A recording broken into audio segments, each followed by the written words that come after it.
नमस्कार दोस्तों, स्वागत है आप सभी का। आज की क्लास में हम ऐसा विषय पढ़ने वाले हैं, ऐसा टॉपिक पढ़ने वाले हैं जिसकी सबको बहुत ज़्यादा तलाश थी और सबको बहुत ज़्यादा इंतज़ार था कि मैं प्रोबेबिलिटी कब पढ़ाने वाला हूँ। तो प्रोबेबिलिटी मैं आपके सामने लेकर आया हूँ। जैसे कि आप सभी ने देखा है कि अभी अभी एग्ज़ाम पैटर्न बदला है और उसके अंदर एग्ज़ाम के सिलेबस में हमने ये पाया कि प्रोबेबिलिटी नाम का भी एक चैप्टर इंट्रोड्यूस कर दिया गया है। पर अगर आप ध्यान से देखिए सारी बात ना समझनी पहले बहुत ज़रूरी है। मैं आपको प्रोबेबिलिटी भी उसी तरीके से पढ़ाने वाला हूँ कि आपको ध्यान रहे, वो केवल ऐसा ना हो कि पढ़ रखी है आपने। ठीक है, तो आपको बात समझनी पड़ेगी कि आपके जो सिलेबस में प्रोबेबिलिटी लिखी गई है वो सिंपल प्रोबेबिलिटीज लिखी गई है। आप वो वर्ड देखिएगा, सिंपल प्रोबेबिलिटी। सिंपल प्रोबेबिलिटी का मतलब वो होता है कि जो प्रोबेबिलिटी आपकी 10th क्लास तक आती है। ठीक है, कहीं ना कहीं उसके अंदर थोड़ा बहुत मॉडिफिकेशन हम पढ़ने वाले हैं। ठीक है, थोड़ा सा लेवल ऊपर करके भी मैं पढ़ाऊंगा। पर ये चीज़ मैंने आपको इसलिए बताई कि आप लोग प्रोबेबिलिटी को बहुत बड़ी चीज़ ना समझें।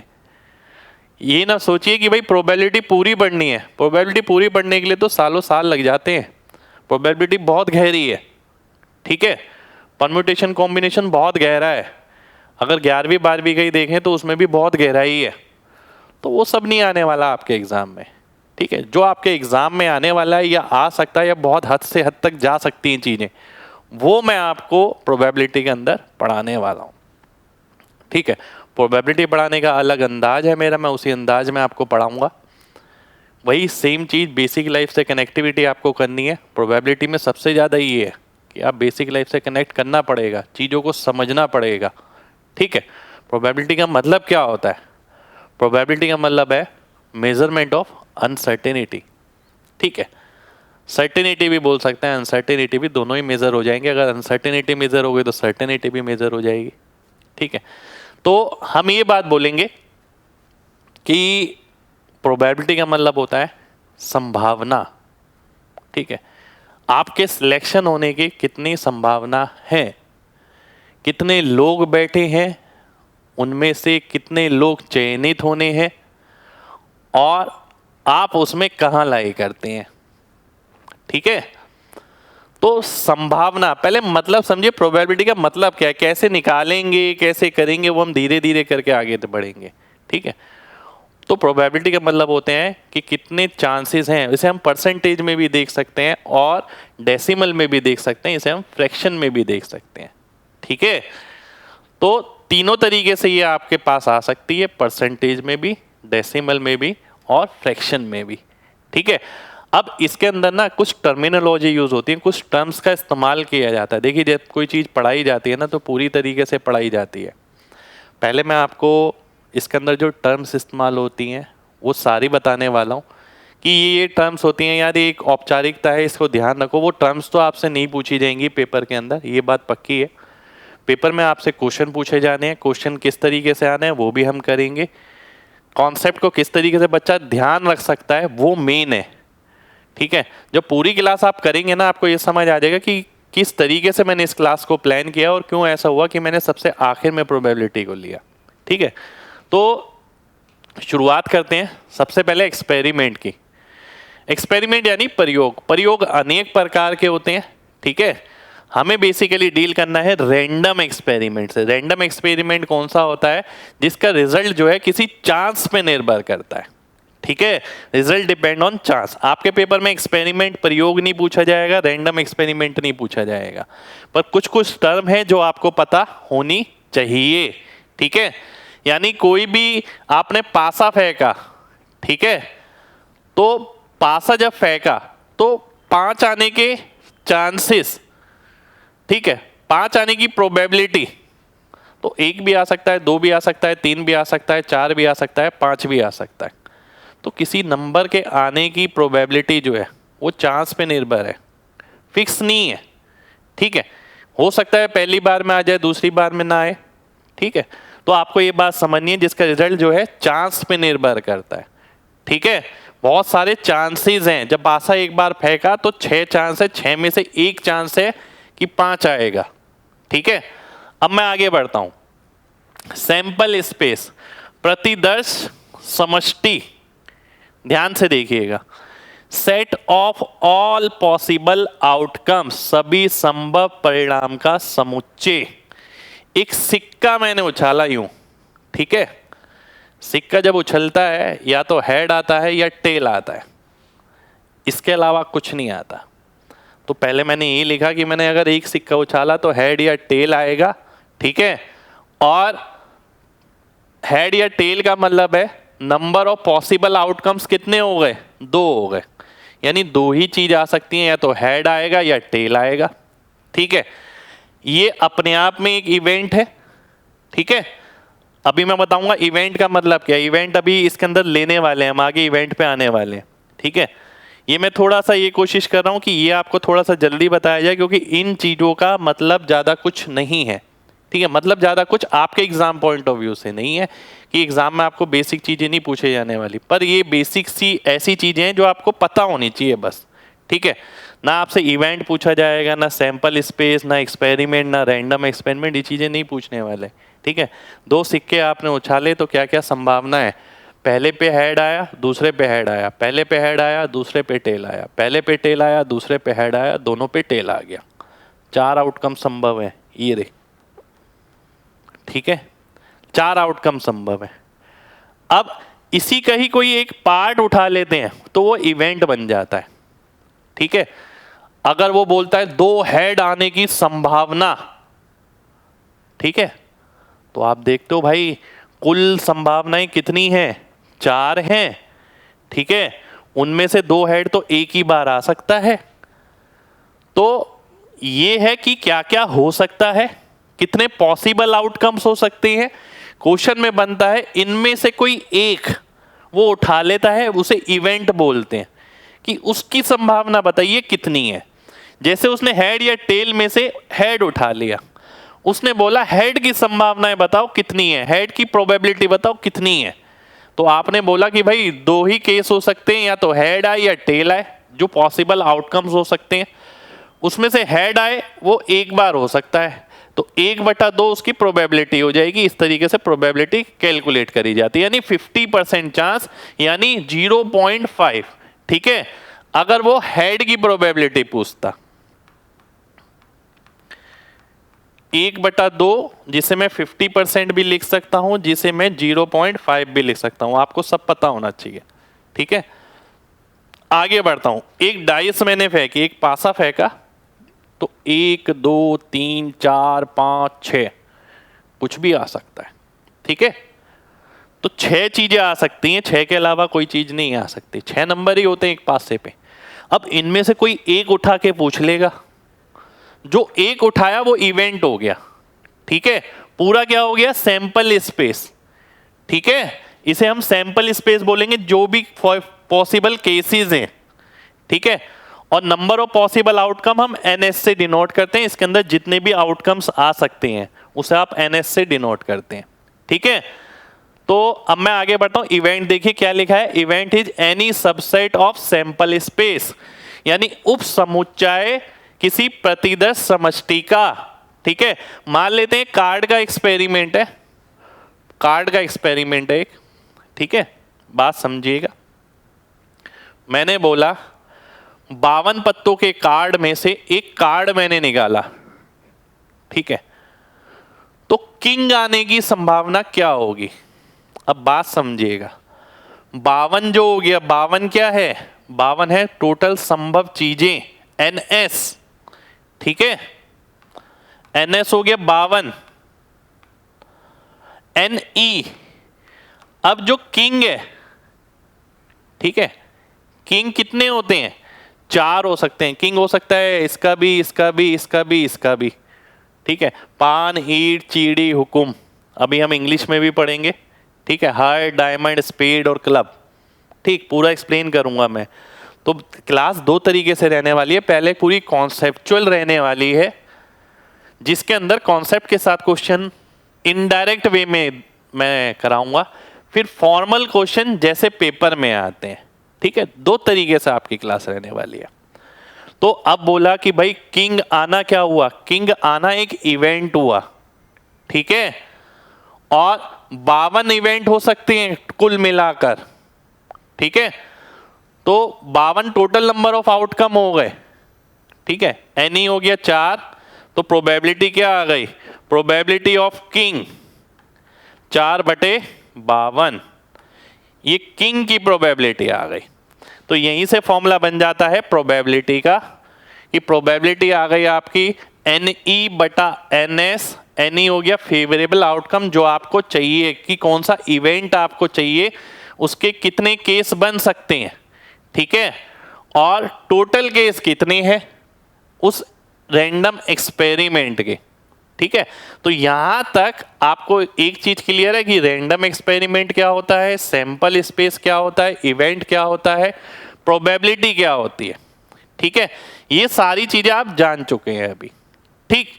अब मैं आगे बढ़ता हूं, बेसिक सी चीजें लेते हुए चलूंगा और लास्ट तक आपको ये समझ आ जाएगा कि प्रोबेबिलिटी को इसी तरीके से पढ़ेंगे तब चीजें याद रहेंगी। अदरवाइज ये रहेगा कि हमने क्लास देख ली, हमने सुनाई है क्लास, हमें पता है पर हम रिकॉल नहीं कर पा रहे, कनेक्ट नहीं कर पा रहे चीजों को, ठीक है। आइए बढ़ते। Probability of sure event is 1। In properties पे कई बार क्वेश्चन आ जाते हैं।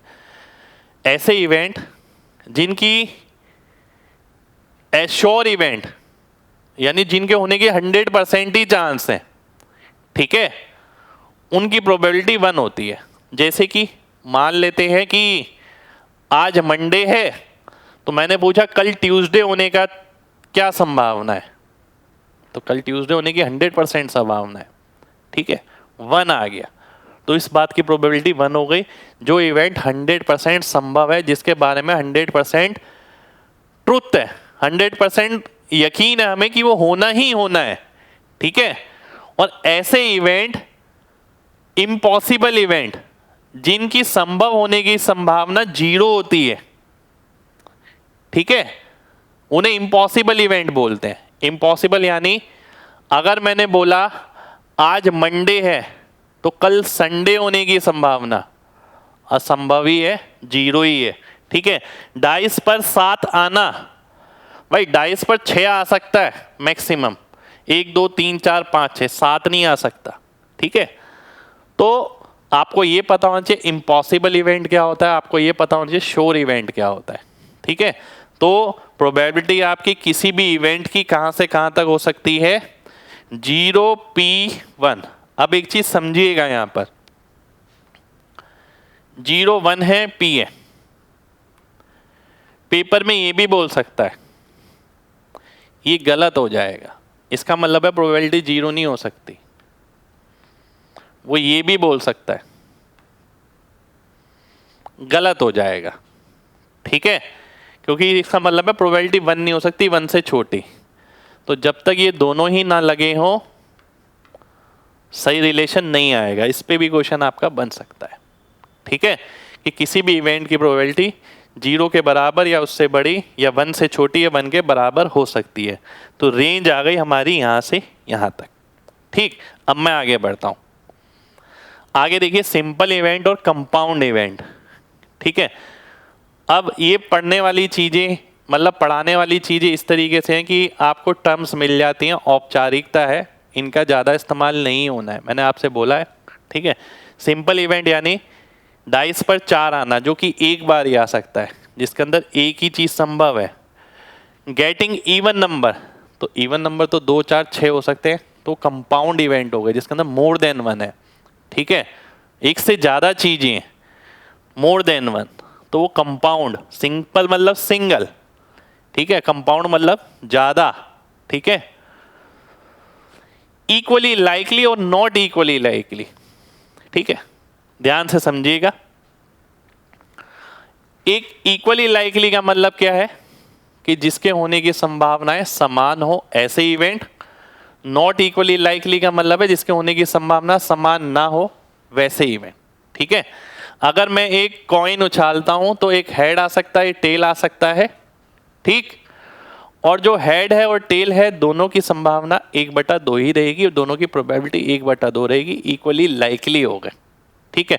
इनके होने की संभावना बराबर है। अगर मैं यहां देखूं, मैंने एक सिक्का उछाला और एक डाइस उछाली, दोनों, ठीक है। ये अपने आप में इक्वली लाइकली है, ये अपने आप में इक्वली लाइकली है, ठीक है। इन दोनों की समान है, इनमें से हर नंबर की समान है। पर जब मैंने एक साथ दोनों चीजें करी तो इसकी संभावना 1/2 आई, किसी नंबर की 1/6 है, तो ये दोनों इक्वली लाइकली इवेंट नहीं है, ठीक है। इक्वली लाइकली इवेंट हमेशा ध्यान रखिए वो जिनकी प्रोबेबिलिटी समान होती है, ठीक। तो ये छोटी छोटी टर्म है। अब मैं आऊंगा मेन चीज पर, सबसे मेन चीज पर। अभी तक मैंने आपको इक्वली लाइकली टर्मिनोलॉजी एक्सप्लेन करी है, simple event, compound event, sure event, impossible event, probability का फॉर्मूला, इवेंट क्या होता है, सैंपल स्पेस क्या होता है, एक्सपेरिमेंट क्या होता है। अभी तक ये करा है जो सबसे बेसिक चीजें हैं, ठीक है। अब मेन ये है कि मैंने जो आपका ये क्लास डिजाइन किया है वो कुछ खास तरीके से डिजाइन किया है। क्लास के अंदर कुछ खास है, ये आपको कॉमन तरीके से नहीं मिलेगा कि जैसे सभी पढ़ाते हैं। मैंने उस तरीके से नहीं रखा है। मैंने किस तरीके से रखा आइए दिखाता हूं, ध्यान से देखना। और एक चीज ध्यान रखिए, देखिए प्रोबेबिलिटी का फॉर्मूला क्या होता है। प्रोबेबिलिटी का फॉर्मूला होता है हमारा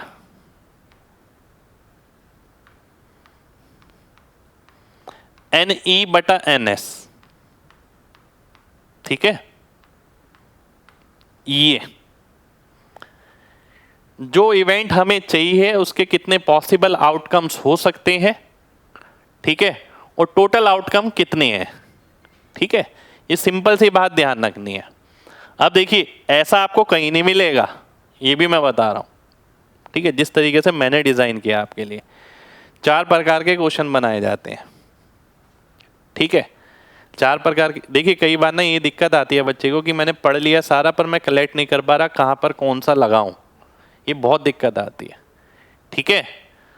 तो वही सब हम देखने वाले हैं यहाँ पर। मैंने बाइफरकेशन किया है उसी हिसाब से, ठीक है। अब क्वेश्चन किस प्रकार के, बात समझना।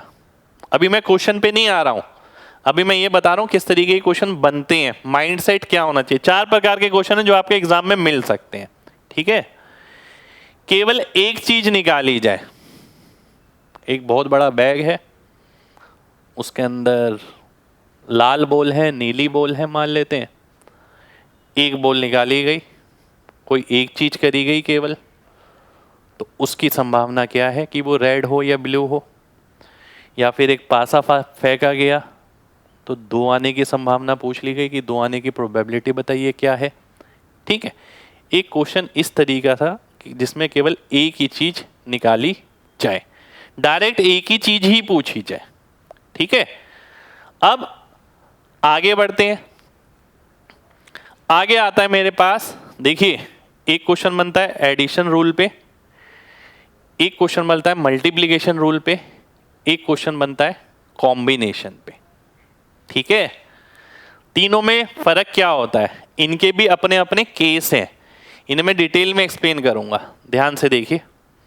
सबसे पहले आता है एडिशन रूल, ठीक है। अभी ऊपर ऊपर का फ्लेवर दे रहा हूं मैं आपको, ठीक है। जैसे कि यहां पर पूछा उसने प्रोबेबिलिटी ऑफ नंबर 2, बताओ जी क्या होगा, ठीक है।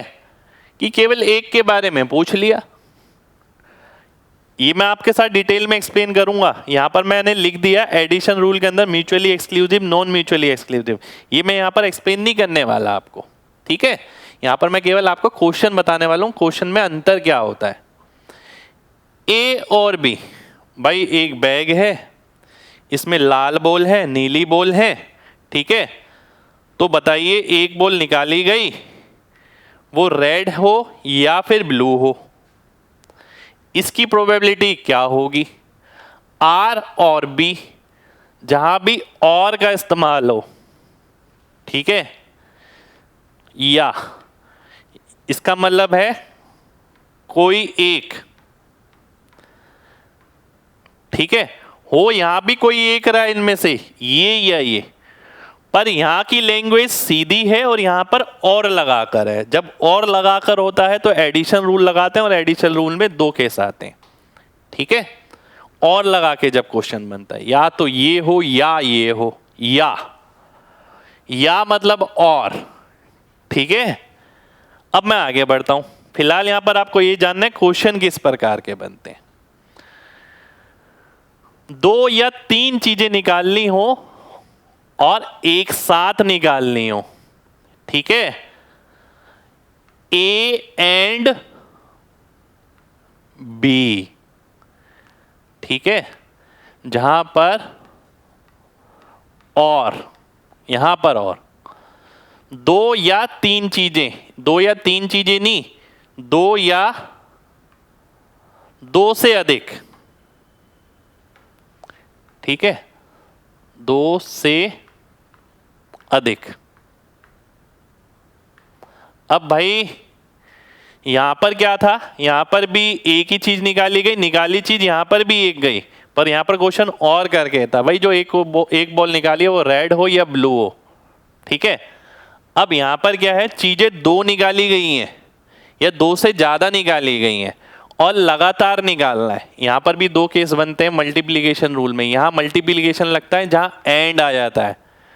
ये मेन चीज ध्यान रखनी है, पूरी प्रोबेबिलिटी इस पे बेस है कि भैया जहां और आ जाता है वहां प्लस लगा दो, जहां एंड आ जाता है वहां मल्टीप्लिकेशन लगा दो, ठीक है। और का मतलब है ऐड करना, एंड का मतलब है मल्टीप्लाई करना। इसके अपने अपने केस है, ये मैं डिस्कस करूंगा। इंडिपेंडेंट मतलब रिप्लेसमेंट, डिपेंडेंट मतलब नॉन रिप्लेसमेंट, ठीक है। ये अभी देखेंगे, हम पढ़ेंगे, इन्हें देख के घबराना नहीं है। अभी बात ये समझिए क्वेश्चन किस किस प्रकार के बनते हैं। सबसे पहला क्वेश्चन जहाँ एक ही चीज निकालनी है, दूसरा क्वेश्चन निकाली वहां पर भी एक चीज है पर रेड या ब्लू, इस तरीके के क्वेश्चन बन जाता है, आर और बी, ठीक है। फिर तीसरा मैंने बताया, उसने बोला कि भाई 2 बॉलें निकाली गई, पहली रेड हो और दूसरी ब्लू हो, उसकी संभावना पूछ ली गई, ठीक है। तो आर एंड बी, तो वहां मल्टीप्लिकेशन रूल का काम आता है, ठीक है। मल्टीप्लिकेशन रूल ध्यान रखिए, मैं बार बार एक चीज को रिपीट कर रहा हूं जिससे याद हो जाए मेरी बातों से। 2 सिक्के उछाले गए, पहले पर हेड और दूसरे पर टेल आ गया, पहले पे हेड हो और दूसरे पे टेल हो, ठीक है। तो बात समझिए, हमें क्या देखना है, जहां भी एंड का इस्तेमाल है वहां मल्टीप्लिकेशन आएगा, जहां भी और का इस्तेमाल है वहां प्लस आएगा। ये दिमाग को समझा लो। और में प्लस है, मल्टीप्लाई एंड में है। साथ के साथ मैंने ये बताया मल्टीप्लाई के अंदर हमने क्या किया है, 2 से ज्यादा चीजें निकाली हैं, 2 या 2 से ज्यादा, ठीक है। अब मैं आगे आता हूं। आगे आता है एक क्वेश्चन कॉम्बिनेशन पर, जहां पर हम फॉर्मूला लगाते हैं कॉम्बिनेशन का। परम्यूटेशन की आपको जरूरत मुझे नहीं लगता है, ठीक है। परम्यूटेशन का इस्तेमाल वहां होता है जहां सीक्वेंस की बात होती है, जहां ऑर्डर की बात होती है। तो आपके सिंपल प्रोबेबिलिटी में परम्यूटेशन का मुझे नहीं लगता कि कोई इस्तेमाल होना है और आपके पेपर में कोई क्वेश्चन वैसा आना है, ठीक है। कॉम्बिनेशन पे भी शायद क्वेश्चन बने, पर कॉम्बिनेशन हम पढ़ के चलेंगे, कुछ पता नहीं है, क्योंकि प्रीवियस कई गवर्नमेंट जॉब्स एग्जाम में कॉम्बिनेशन पे क्वेश्चन आया हुआ है, ठीक है। जब मोर देन 1 चॉइस हो और उसमें भी चॉइस हो, यानी चॉइस पर चॉइस, ये ध्यान रखिए जहां सिलेक्शन की बात आए, ठीक है। अब भाई 5, एक बैग में 5 रेड बॉल हैं, 2 वाइट बॉल हैं, 3 ब्लैक बॉल हैं, ठीक है। अब वहां मैंने अगर 2 बॉल निकाली, बात समझिएगा, वहां 2 बॉल निकालना इतना आसान नहीं है, ठीक है।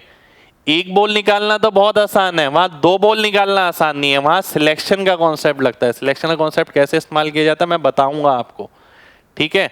वहां हम नंबर ऑफ पॉसिबल वेज निकालेंगे कि इन 10 में से 2 बॉल किस तरीके से निकाली जा सकती हैं और कितने तरीके हो सकते हैं, ठीक है।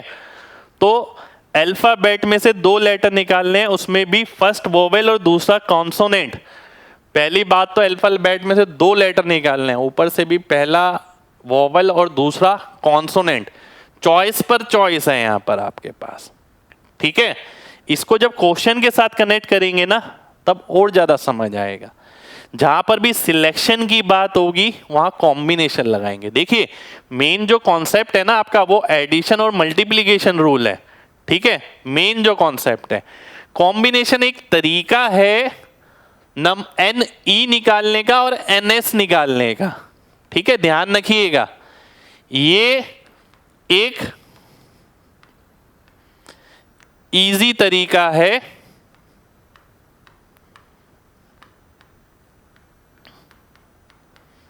एन ई और एन एस निकालने का, क्योंकि अगर हम ये नहीं इस्तेमाल करेंगे तो उन क्वेश्चनों में N E S N S निकालना बहुत मुश्किल है। ठीक है, बस मेन चीज है आपकी एडिशन रूल और मल्टीप्लिकेशन रूल। ठीक है, अब धीरे धीरे करके मैं आगे बढ़ता हूं। पहले मैंने आपको अभी तक ये बताया इन पे क्वेश्चन किस प्रकार के बनते हैं। यहां पर और कुछ याद रखने वाला चीज है ही नहीं, याद रखना ही नहीं है आपको इनमें से और कुछ। ये देख लिया आपने कि 4 प्रकार के क्वेश्चन बन सकते हैं। एडिशन और मल्टीप्लिकेशन रूल सबसे मेन है, ये तो सिंपल है, सबसे सिंपल चीज जो आपको पता ही है। साथ के साथ मैंने कॉम्बिनेशन की छींटे और मार दिया आपके ऊपर।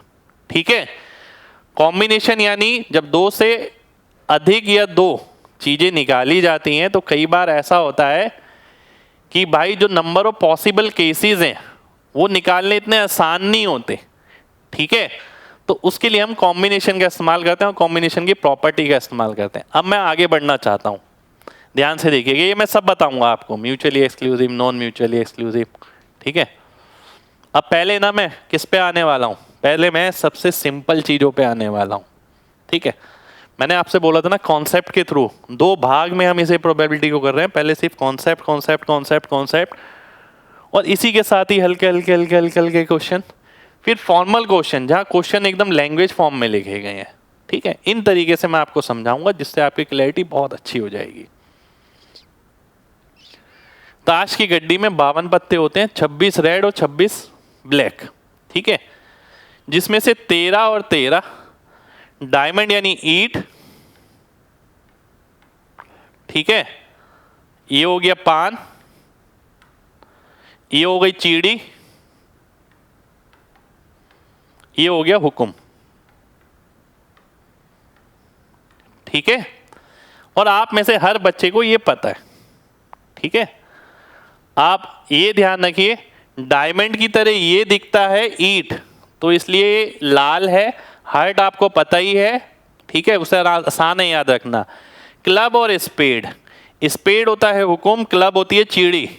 ठीक है, तो क्लब में चीड़ी ध्यान रख सकते हैं आप, क्लब में चीड़ी इस तरीके से ध्यान रख सकते हैं। ठीक है, तो बहुत बड़ी चीज नहीं है। अब इसके अंदर काफी सारी चीजें आती हैं, जैसे कि पहली चीज आ गई मेरे सामने, फेस कार्ड। फेस कार्ड कौन कौन से होते हैं? जिन पे चेहरा बना होता है। अगर आप ताश का पत्ते उठाएं तो आप देखेंगे गुलाम जो होता है उस पे चेहरा बना होता है, बेगम पे चेहरा बना होता है, बादशाह पे चेहरा बना होता है। और तो ये 3 कार्ड ही ऐसे हैं जिन पे चेहरा बना होता है, और 3 कार्ड चारों वेराइटी में होते हैं। ठीक है, 3 3 3 3, तो 3 चौक 12, तो 12 आपके फेस कार्ड हो गए। ठीक है, फिर मैं आता हूं ऑनर कार्ड पे। ऑनर यानी इज्जत, जिन कार्ड की अलग इज्जत है। ठीक है, इस तरीके से ध्यान रखिए। तो जे क्यू के के साथ अगर मैं इक्का भी जोड़ देता हूं तो ये ऑनर कार्ड बन जाते हैं। ठीक है, ऑनर कार्ड कितने हो गए? 4 × 4 यानी 16। भाई 4 कार्ड ये हैं और हर एक के अंदर है, हर वैरायटी के अंदर, तो 16 कार्ड हो गए। अब मैं आगे आता हूं। इक्के को एस बोलते हैं, जे को जैक, क्यू को क्वीन, के को किंग। ठीक, अब मैं क्वेश्चंस पे आता हूं। ये क्वेश्चन लाइट क्वेश्चन, ये कॉन्सेप्ट क्लियर करने के लिए, फिर हम फॉर्मल क्वेश्चन पर आएंगे। ठीक है, अब हमें पता है प्रोबेबिलिटी का फॉर्मूला क्या होता है। प्रोबेबिलिटी का फॉर्मूला होता है हमारा probability of any event, PE लिख देता हूं। किसी भी इवेंट होने की प्रोबेबिलिटी क्या होती है? NE/NS। ठीक है, अब जब ताश के पत्तों की बात आती है तो NS हो जाता है कितना? 52। देखो भाई, एक कार्ड निकाला गया, अभी सिर्फ ये बात हो रही है कि एक कार्ड निकाला है।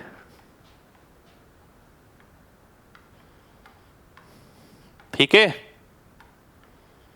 एक कार्ड निकाला है तो वो कार्ड रेड कार्ड होगा, इस बात की क्या संभावना है? कितने कार्ड रेड होते हैं? 26 कार्ड रेड होते हैं। NE 26 आ गया, NS 52 आ गया, 52 में से 26 कार्ड रेड होते हैं। काट के आंसर आ जाएगा, मैं काटूंगा नहीं कहीं भी, आप बस कॉन्सेप्ट समझिए, काट आप अपने आप लेंगे, ठीक है। ब्लैक कार्ड कितने होते हैं? ब्लैक कार्ड फिर से मैं कहूंगा 26, 52 में से 26 रेड होते हैं और 26 लाल होते हैं। किंग कितने होते हैं? किंग हमने देखा चारों वैरायटी में एक एक होता है, तो NE कितना हो गया? 4 हो गया, NS है 52, 52 में से 4 कार्ड किंग के होते हैं, यही संभावना है किंग के आने की, ठीक है। क्लब के, क्लब में चिड़ी, क्लब में चिड़ी बताया था ना मैंने, है ना, ध्यान है। तो मैंने आपसे बोला क्लब के कार्ड आने की, क्लब के कितने कार्ड होते हैं? हर प्रकार के 13 कार्ड होते हैं, तो क्लब के 13 कार्ड हो गए 52 में से, ठीक है। ये क्लब के कार्ड आने की संभावना कि वो जो कार्ड मैंने निकाला वो क्लब का हो, ठीक है। Queen of heart, queen of heart, heart की क्वीन का एक ही कार्ड होगा भाई। यहां पर देखिए क्या है, एक तो पान ले लिया और पान की बेगम, पान की बेगम का तो एक ही कार्ड होता है ना, तो 52 में से एक, ठीक है। प्रोबेबिलिटी ऑफ नंबर 2, अब भाई नंबर 2 आने के कितने चांसेस हैं? 2 नंबर के 4 कार्ड होंगे सभी के अंदर, ठीक है। चाहे हम क्लब की बात करें, चाहे हम स्पेड की बात करें, चाहे हम डायमंड की बात करें, चाहे हम हार्ट की बात करें, तो 4 कार्ड हो गए, तो 4/52। सिंपल सिंपल एग्जाम्पल के थ्रू मैं आपको आगे पहुंचाऊंगा लास्ट तक, ठीक है, ध्यान से देखना। Probability of red king, Lal king आने की संभावना। लाल किंग के कितने कार्ड होते हैं? 2 कार्ड होते हैं लाल वाले किंग के, एक तो पान का हो जाता है, एक ईंट का हो जाता है, तो केवल 2 ही कार्ड हैं, तो मैं लिख दूंगा 2/52, कुल कार्ड 52 है हमारे, ठीक है। ऑनर कार्ड, ऑनर कार्ड, ठीक है, सम्मानजनक। ऑनर कार्ड कितने बताए थे मैंने? AJQ के 4 कार्ड ऑनर कार्ड होते हैं और चारों में होते हैं वो, तो 16 कार्ड हो गए, 16/52, ठीक है। फेस कार्ड, फेस कितने पे होता है? J पे, Q पे, K पे, 3 और 3 चौक 12, तो 12/52 आ गया, ठीक है।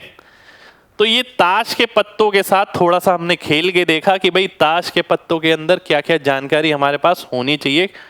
मेन क्वेश्चंस पे हम बाद में आएंगे, ठीक है। यहाँ पर हमने केवल और केवल बेसिक चीज देखी है कि आपको कार्ड के बारे में इतनी जानकारी होनी चाहिए, ठीक है, और बेसिक फॉर्मूले से हमने कनेक्ट करके देखा है। ज्यादा मुश्किल चीजें नहीं है अगर आप चीजों को समझेंगे तो। फिर आता हूं मैं अगली चीज पे, जो है मेरा 2 कॉइंस का कॉन्सेप्ट, ठीक है। देखिए पहला कॉन्सेप्ट हमने लिया किसका? पैक ऑफ कार्ड्स का। फिर अगला किसका लेंगे? 2 कॉइंस का। फिर अगला 3 कॉइंस का। फिर अगला 1 डाइस का। फिर अगला 2 डाइस का। फिर आएंगे एडिशन रूल पे, ठीक है। तो अभी मैंने बोला था कॉन्सेप्चुअल तरीके से हम चलेंगे, फिर आएंगे प्रोफेशनल क्वेश्चंस पे। प्रोबेबिलिटी मैं आपको अलग तरीके से पढ़ा रहा हूं जिससे आपकी समझ भी बहुत अच्छी हो और आपको लगे कि मैंने वाकई में बहुत रिसर्च करके ये तरीका, देखिए तरीका बहुत मैटर करता है, किस तरीके से आपको पढ़ाया गया है। केवल प्रोबेबिलिटी अगर पढ़ानी होती तो मैं पहले से बहुत आराम से क्वेश्चन करा के नक्की कर देता, ठीक है। आइए देखते हैं। अब आ गया 2 कॉइंस का। देखिए हमेशा ध्यान रखिए जब 2 कॉइंस की बात आ रही है, ठीक है, तो टोटल नंबर ऑफ केसेस कितने हो जाएंगे? 4। टोटल नंबर ऑफ केसेस होते हैं हमारे 2 की पावर n, क्योंकि कॉइंस के अंदर, एक कॉइन के अंदर जो संभावना है वो 2 केस की है, या तो हेड या टेल, ठीक है।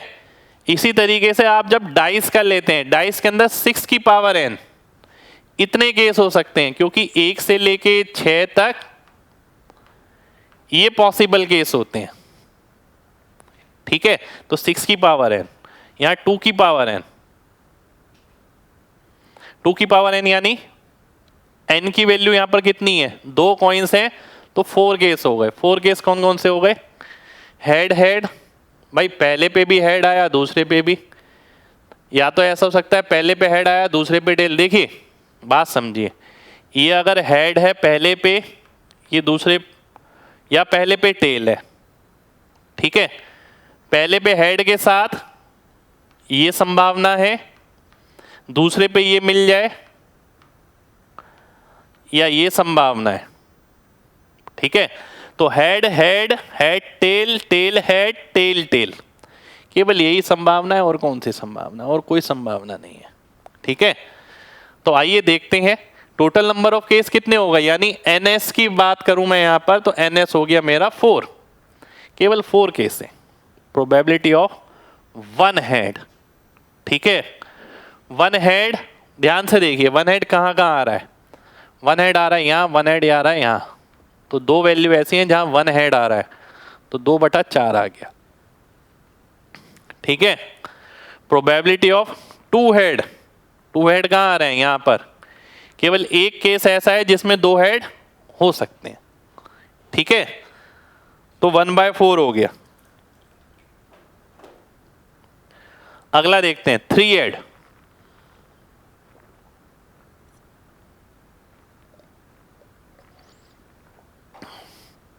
यहां सब हम सिंपल केस देख रहे हैं अभी तक, पहले सिंपल पे कमांड कराना जरूरी है, फिर मैं आगे बढ़ूंगा। ठीक है, और वाले भी, एंड वाले भी, कॉम्बिनेशन वाले भी, सब करेंगे। 3 हेड, 3 हेड का मतलब क्या हो गया, 3 हेड आ सकते हैं 2 कॉइन जब आप उछालेंगे, इम्पॉसिबल इवेंट, तो प्रोबेबिलिटी हो गई 0। ठीक है, at least one head, at least one head का मतलब है कि भाई वन हेड वाला भी लो, 2 हेड वाला भी लो, दोनों ले लो, कम से कम 1 हेड तो होना ही चाहिए, और 2 हेड वाला भी आप ले सकते हैं। तो कुल कितने केस हो गए, 1 2 3, 3/4, कम से कम 1 हेड वाले 3 केस है 4 में से।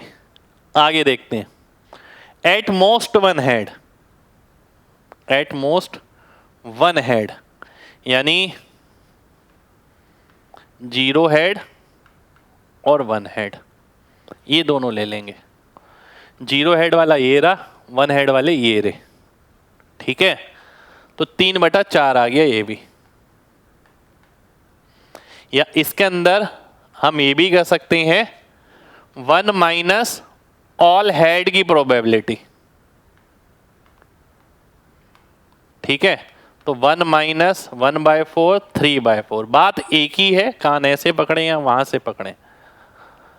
No head, probability of no head, कि कोई भी हेड ना हो। अब नो हेड को आप ये भी बोल सकते हो प्रोबेबिलिटी ऑफ ऑल टेल्स, बात एक ही है, जब हेड नहीं आना वो प्रोबेबिलिटी कैलकुलेट करनी है, इसका मतलब जिस पे टेल ही टेल आना है, टेल ही टेल आना वाला केस कितना है आपका, एक केस है 4 में से, तो 1/4 मेरा आंसर हो जाएगा ये रहा। ठीक है, तो ये 2 कॉइन्स के सिलसिले में जो जो जानकारी हमारे पास है वो ये है। अब मैं आगे बढ़ूंगा, अगला आता है आपका 3 कॉइन्स का। ठीक है, ध्यान से देखिए, 3 कॉइन्स, 2 की power n number of cases, 2 की पावर 3 यानी 8 केस। 8 केस मैंने आपके सामने लिखे हुए हैं, ये हो जाएंगे। ठीक है, बनेंगे कैसे, वैसे ही बनेंगे जैसे मैंने पहले बताया आपको। ठीक है, कि भाई ये हेड और टेल, फिर हेड, फिर टेल, फिर हेड, फिर टेल।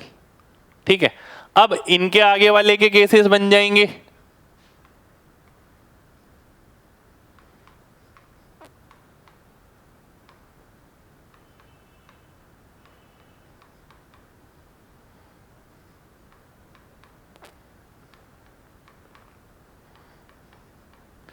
ठीक है, पहला सिक्का, दूसरा सिक्का, तीसरा सिक्का, तो कुल मिला के अगर आप देखेंगे तो 2, 2 4, 2 6, 2 8, 8 केस बन गए आपके सामने। ये पहला सिक्का है, पहले सिक्के पे हेड या टेल आ सकता है।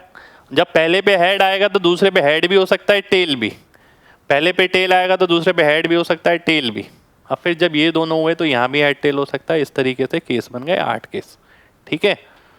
पर वो मैंने यहाँ पर लिख दी है, हम इसे देखेंगे। Probability of one head, NS की वैल्यू कितनी हो गई? 8 हो गई, ठीक है। वन हेड कितने केस में आपको ये देखना है। वन हेड देखिए, यहां से मैं जाता हूं 1, 2, 3, 3/8। 8 में से 3 केस ऐसे हैं जिसमें एक ही हेड आ रहा है, ठीक है। एक से ज्यादा हेड नहीं आ रहा है, ठीक है। 1, 2 और 3, 2 हेड, जिसमें 2 हेड आ रहे हैं कुल, 1, 2, 3, ये भी 3/8। प्रोबेबिलिटी ऑफ 3 हेड, जिसमें तीनों हेड आ रहे हैं, एक ही केस है 8 में से। प्रोबेबिलिटी ऑफ 4 हेड, 4 हेड संभव है? 3 सिक्के उछाले हैं आपने, संभव ही नहीं है, इम्पॉसिबल इवेंट, 0 आ गया। जानबूझ के लिखा है मैंने ये। प्रोबेबिलिटी ऑफ 0 हेड, हेड एक भी नहीं है, इसका मतलब क्या है? 0 हेड का मतलब हो गया ऑल टेल, तो तीनों टेल है एक केस के अंदर, ठीक है। At most one head, at most one head यानी 0 हेड और 1 हेड दोनों ऐड हो जाएंगे, ठीक है। 0 हेड और 1 हेड, 1 हेड हमने निकाला था 3 केस में, 0 हेड है इसमें 3 बार टेल में, तो 4/8 आ गया। एट मोस्ट 2 हेड, तो 0 हेड, 1 हेड और 2 हेड, तो इसके अंदर इन्हीं केस के अंदर 2 हेड के केस और जोड़ देते हैं। 2 हेड के कितने केस हैं? 3 केस है, तो 7/8 आ गया, ठीक है। 0 हेड, 1 हेड और 2 हेड, इन तीनों के केस जोड़ देंगे। एटलीस्ट 1 हेड, ठीक है, एटलीस्ट 1 हेड, यानी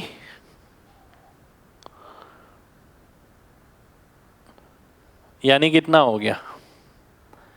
यानी हो गया 1 हेड, 2 हेड और 3 हेड, ठीक है। 1, 2 और 3, 1, 2 और 3 कितना हो गया? 7/8,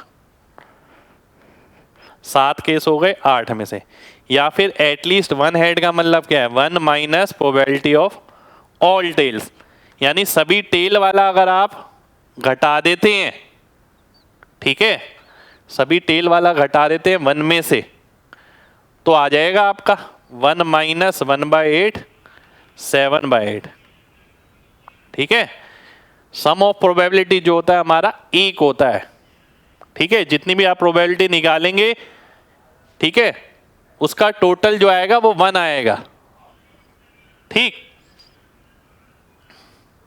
इन सब की प्रोबेबिलिटी अगर आप निकालेंगे तो जितने भी आउटकम्स आते हैं उन सब की प्रोबेबिलिटी का जो टोटल होता है वो हमेशा 1 होता है। Sum of probability of an event, ठीक है। जितनी भी आपने प्रोबेबिलिटी निकाली इसकी, ठीक है, मैं इसकी निकालता हूँ, इसकी, इन सब का सम करेंगे तो हमेशा 1 रहेगा। आगे देखते हैं प्रोबेबिलिटी ऑफ एटलीस्ट 2 हेड, तो इसमें 2 हेड वाला आ जाएगा और 3 हेड वाला आ जाएगा। 2 हेड वाले कितने केस हैं? 3। 3 हेड वाले कितने केस हैं? 1। 3 और 1 हो गया 4, 4/8, ठीक है। ये आ गया। ये सारे हमने बेसिक लिए हैं कि आपके दिमाग में पिक्चराइजेशन तो हो। स्टार्टिंग में आप पहली बार पढ़ रहे हैं, ठीक है, कि आपके दिमाग में ये छपे कि चीजें इतनी मुश्किल नहीं है, चीजें आसान है। फिर आता हूं मैं डाइस पे। अब डाइस में भी देखिए, सिक्कों में 2 केस कर लिए हमने, जब 2 सिक्के थे, जब 3 सिक्के थे, ठीक है। अब बात आ रही है डाइस की, ध्यान से देखिएगा। डाइस में जो नंबर ऑफ केसेस होते हैं वो 6 की पावर n होते हैं और डाइस अगर एक है तो 6 की पावर 1 यानी 6 केस हो गए। NS की वैल्यू 6 आ गई। ठीक है, पहला है प्रोबेबिलिटी ऑफ इवन नंबर। ध्यान से देखिएगा, इवन नंबर कितने हैं यहां पर? 2, 4, 6।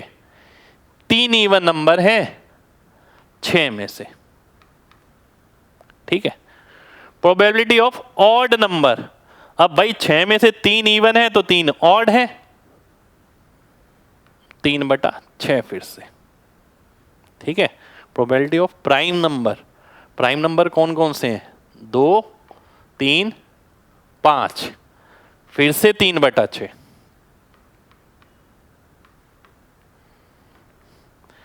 मल्टीपल ऑफ 3, 3 के कितने मल्टीपल हैं? 1, 2, 2/6। कंपोजिट नंबर, कंपोजिट नंबर कौन से होते हैं? संयुक्त संख्या। ठीक है, संयुक्त संख्या की मिनिमम कितने फैक्टर होते हैं? मिनिमम 3 फैक्टर होते हैं।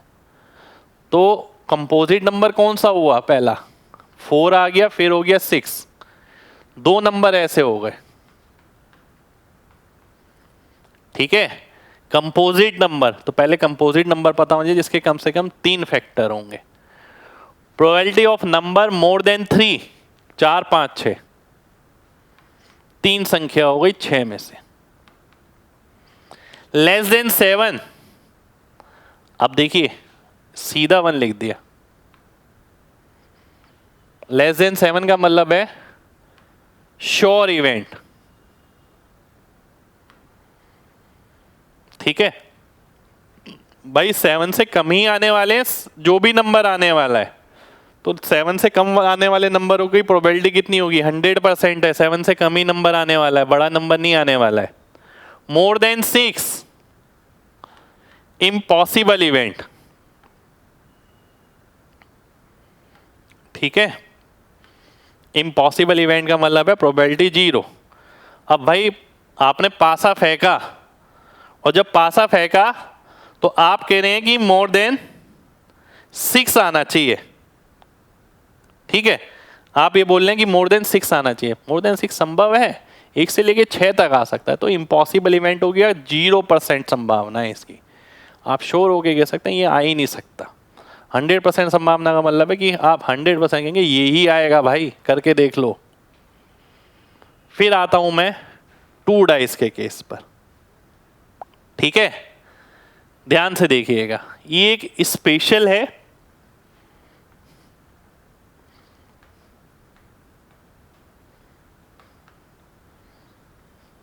ठीक है, ये स्पेशल है। 2 डाइस का मतलब है जो केसेस होंगे आपके वो 6 की पावर 2 यानी 36, ये हो जाएगा NS। ठीक है, ध्यान से देखिएगा, बिल्कुल बहुत ध्यान से देखिए। यहां पर जो सम, देखिए सम पे बहुत सारे क्वेश्चन है। सम 5, सम 6, सम of 3 at both dice, same number on both side, both dice, sum as prime number, sum more than 6, sum 8 or 10, sum as 8, not getting sum 7 or 11। ठीक है, अब ध्यान से देखिए, इसके लिए ना मैं आपके सामने एक चार्ट सा बनाने जा रहा हूं, ध्यान से देखिएगा उसको। ठीक है, बहुत ध्यान से देखना है सभी लोगों को। कहाँ बनाऊं? यहीं बना देता हूं, एक सेकेंड, प्रीवियस पेज पे बनाता हूं।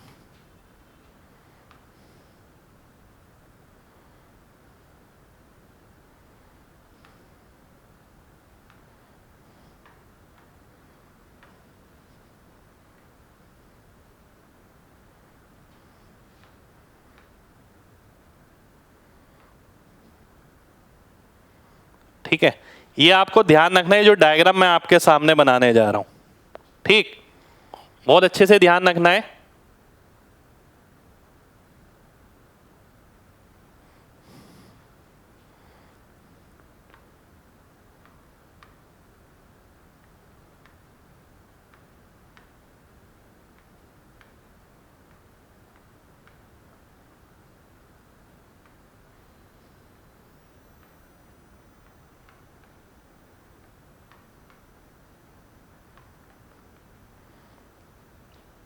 अब मैं केसेस का लिख देता हूं इसके नीचे।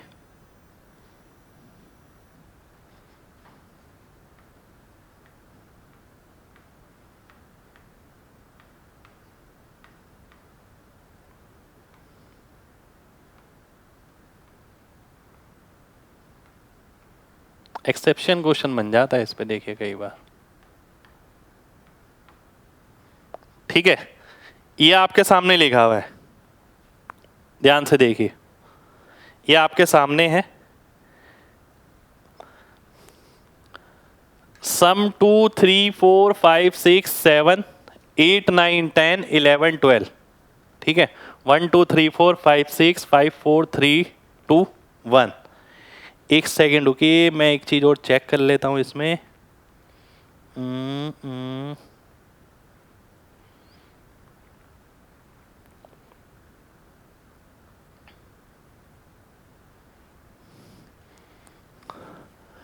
चलिए स्टार्ट करते हैं। कहां पर थे हम? यहां पर। प्रोबेबिलिटी ऑफ सम 5 कितनी बार आ सकता है? 4 बार आ सकता है। तो मैं लिखूंगा 4/36, अन्यथा आप लिखेंगे, लिखते रहेंगे इसे। ठीक, probability of sum 6 5/36।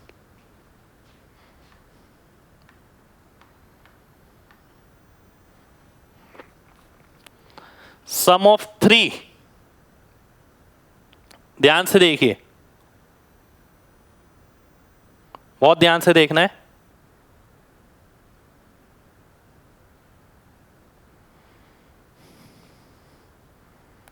Same number on both dice. Sum of 3 at both dice. Sum of 3 के तो 2 ही केस हो गए, तो 2/36 हो गया। ठीक है, 2 ही केस है, 1 2 2 1। ठीक, वही तो लिखा है यहां पर। आगे बढ़ते हैं। Same number on both dice. Same number on both dice का मतलब क्या है? देखिए, 1 1 2 2 3 3 4 4 5 5 6 6। सिंपल रखिए इसे, जो आपका दिमाग काम कर रहा है वही कराइए। तो 6 केस हो गए, 6/36। ठीक है, सम एज प्राइम नंबर। तो देखो भाई, केस कितने हैं? 36 हैं। 36 में से प्राइम नंबर के केस कैलकुलेट करने हैं। प्राइम नंबर कहां से शुरू होते हैं? 2 से शुरू होते हैं। तो 1 और 2 3 और 4 7 और 6 13 और 2 15। तो 15/36 आ गया। ठीक है, ये जो सम आना चाहिए वो एक प्राइम नंबर आना चाहिए। तो हमने क्या करा? अगला क्या है? More than 6। हमने ये करा कि प्राइम नंबर सम कहाँ है? यहाँ, यहाँ 1 और 2 3 3 और 4 7 7 और 6 13 13 और 2 11। क्योंकि ये सम है, प्राइम कहाँ कहाँ पर है? प्राइम था यहाँ यहाँ यहाँ यहाँ यहाँ।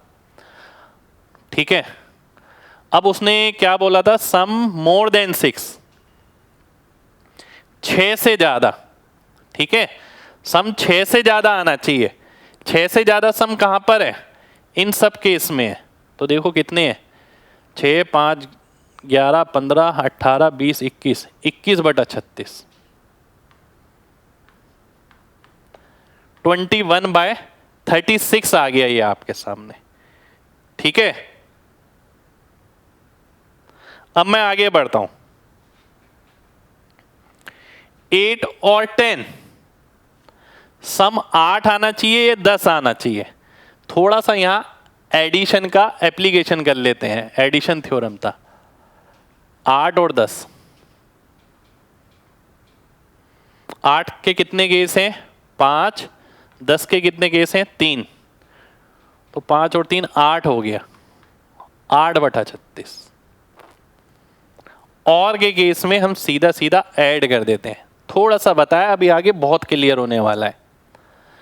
सम एज ऑड नंबर। सम जो है ऑड नंबर है। कहां पर है? देखो, सम ऑड यहां है, यहां है, यहां है, यहां है, यहां है। तो 2 4 6, 6 12, 4 16 और 2 18, ये आ गया आपका 18/36। ठीक है, आगे देखिए, probability of not getting sum 7 और 11। ठीक है, तो 7 और 11 की देखिए नॉट लगा दिया, इसका मतलब है मैं 1 में से सब्ट्रैक्ट कर दूंगा 7 और 11 की। तो 7 और 11 की प्रोबेबिलिटी क्या है सम की? 7 की है 6 और 2 8, तो 8 हो गया। तो 1 माइनस 8/36, यानी ये हो गया आपका 28/36। ठीक है, ये आंसर आ गया। तो ये केस था हमारा 2 डाइस का। ठीक है, 2 डाइस पे ऐसे क्वेश्चन बन जाता है, बहुत मुश्किल क्वेश्चन नहीं है। मेन ट्रिकी पार्ट है ये चार्ट। ठीक है, ये इंपॉर्टेंट चार्ट है।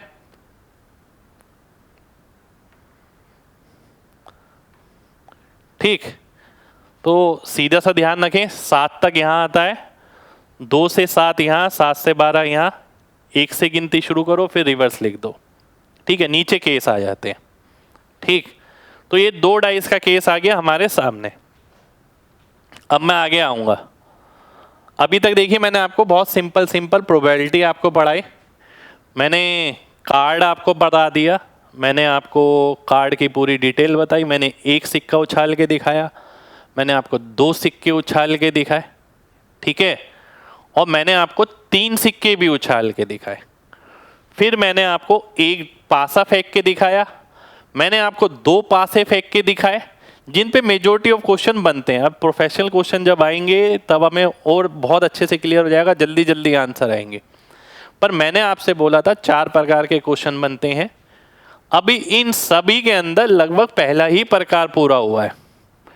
एडिशन रूल जो हमारे सामने है, इसका इस्तेमाल हमने अभी किया, जहां 8 और 10, और का मतलब होता है ऐड करना।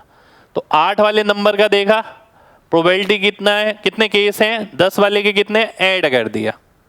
ठीक है, 1-2 जगह झलक देखी, डिटेल में नहीं देखा। अब हम डिटेल में देखने जा रहे हैं।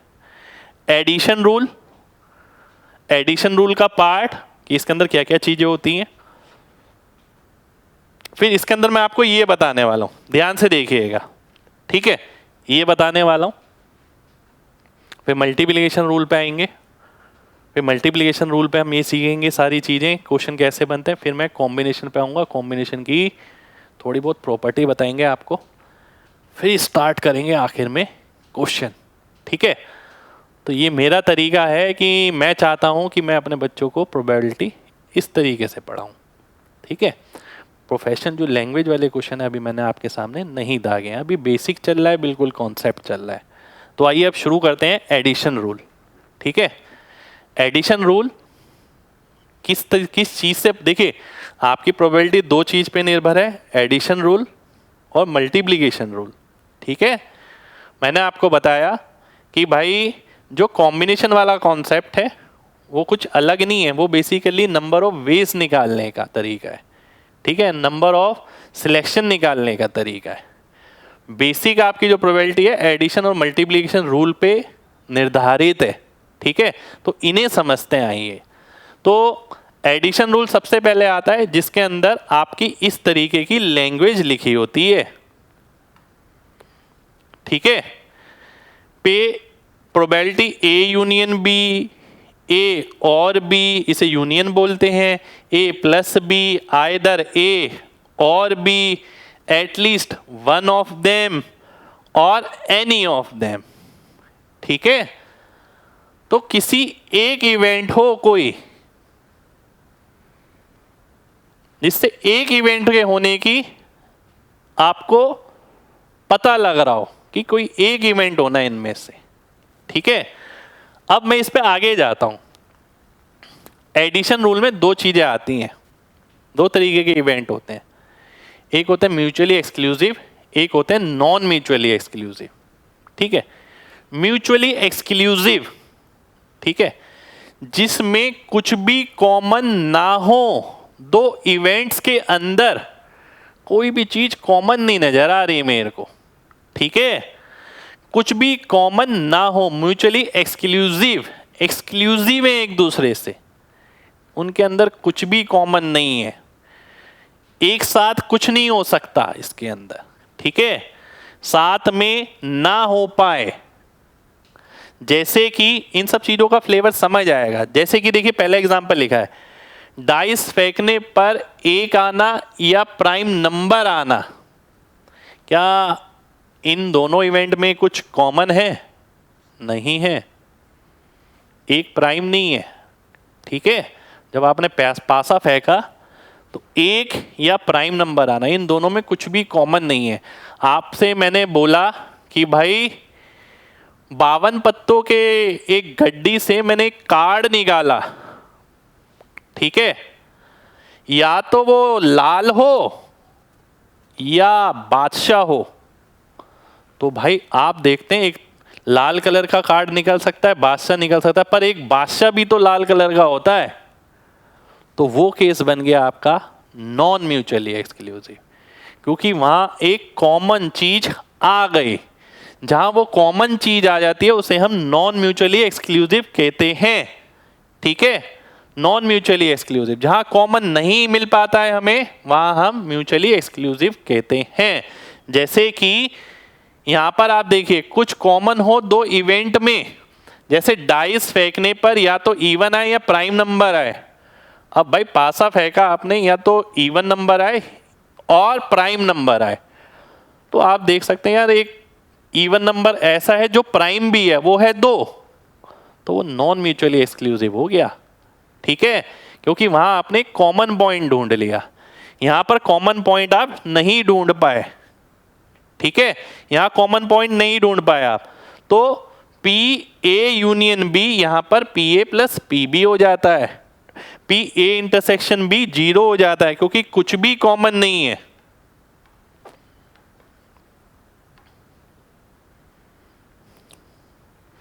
ए इंटरसेक्शन बी का मतलब क्या है भाई, अगर ये ए है ये बी है, तो ये वाला, एक सेकेंड रुक जाइए, जो ये वाला पार्ट देख रहे हैं ना आप येलो कलर का, ये A union A intersection B है जो कॉमन है, ठीक है। तो ये किसका केस बन गया? ये बन गया आपका नॉन म्यूचुअली एक्सक्लूसिव का।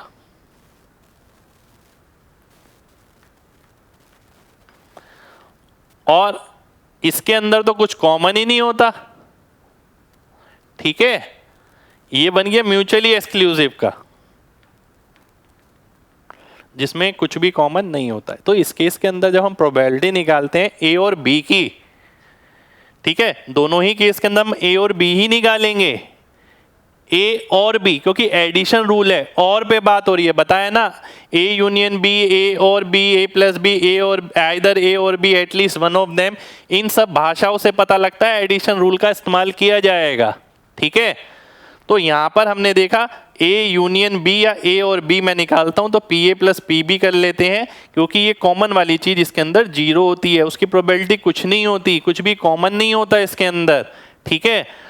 परंतु जब मैं यहाँ पर देखता हूँ नॉन म्यूचुअली एक्सक्लूसिव में, यहाँ मेरे को कुछ ना कुछ कॉमन मिल जाता है, इसलिए मेरे को उसकी प्रोबेबिलिटी घटानी पड़ती है। तो पी ए यूनियन बी का फॉर्मूला हो गया P A plus P B minus ये, बेसिक फॉर्मूला ये ही है, ठीक है। और जब म्यूचुअली एक्सक्लूसिव होता है तो ये 0 हो जाता है, तो ये इसके बराबर आ जाता है, ठीक है, बात समझ आ गई है। तो ये ए और बी है, ए और बी कभी भी निकाला जाए, ब्लू और रेड, तो ब्लू वाला निकाल लो, रेड वाला निकाल लो, क्या कुछ कॉमन है? कॉमन है तो वो घटाना पड़ेगा, ठीक है, क्योंकि वो 2 बार काउंट हो चुका होगा। अभी आगे बढ़ेंगे और समझ आ जाएगा। साथ में ना हो पाए, साथ में हो पाए, ठीक है, जैसे 2 और प्राइम साथ में हो सकता है, ठीक है, 1 और प्राइम नहीं हो सकता।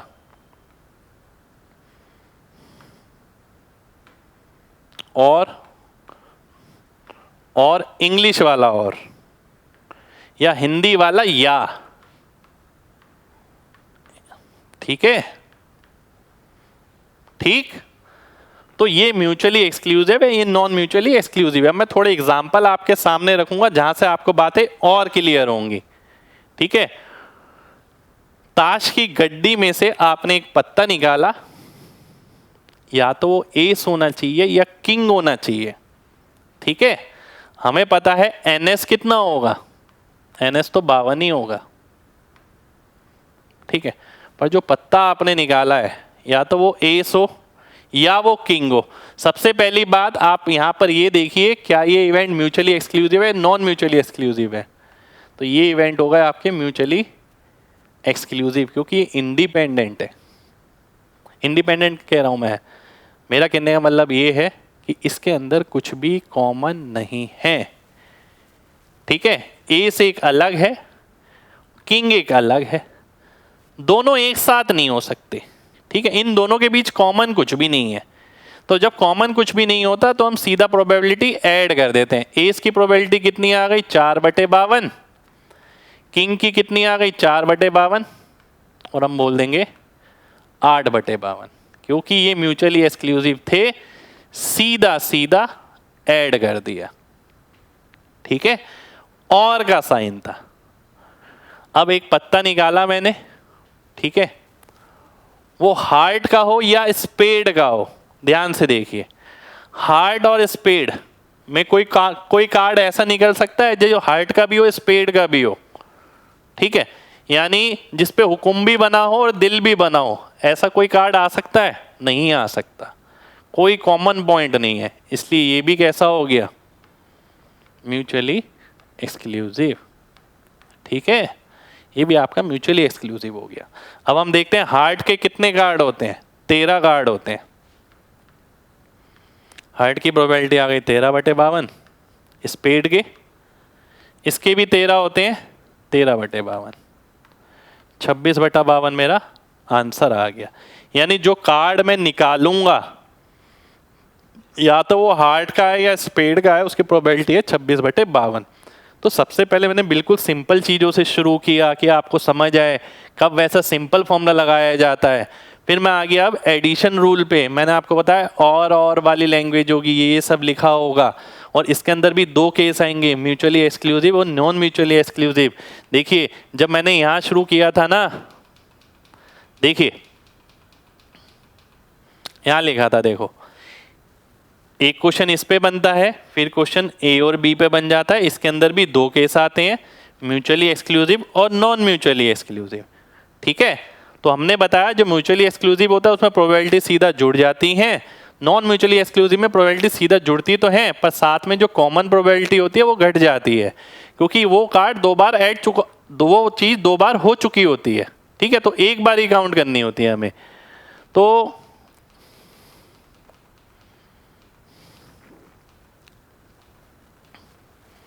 मैं यहां पर था, ठीक है।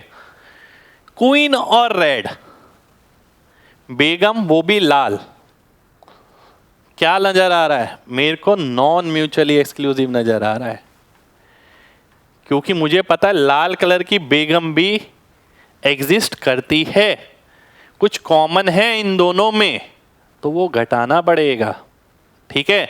तो आइए देखते हैं मैं क्या करने वाला हूं। क्वीन की प्रोबेबिलिटी कितनी हो गई, 4/52, लाल पत्ते की 26/52, और लाल बेगम की, कितनी बेगम लाल होती हैं, 2 बेगम लाल होती हैं, ठीक है। एक पान की यानी हार्ट की और एक डायमंड की, तो ये आ गया 30 में से 2 गया, यानी 28/52, ठीक है। 28/52 ये मेरा आंसर हो गया, 28/52। अब मैं आगे देखता हूं।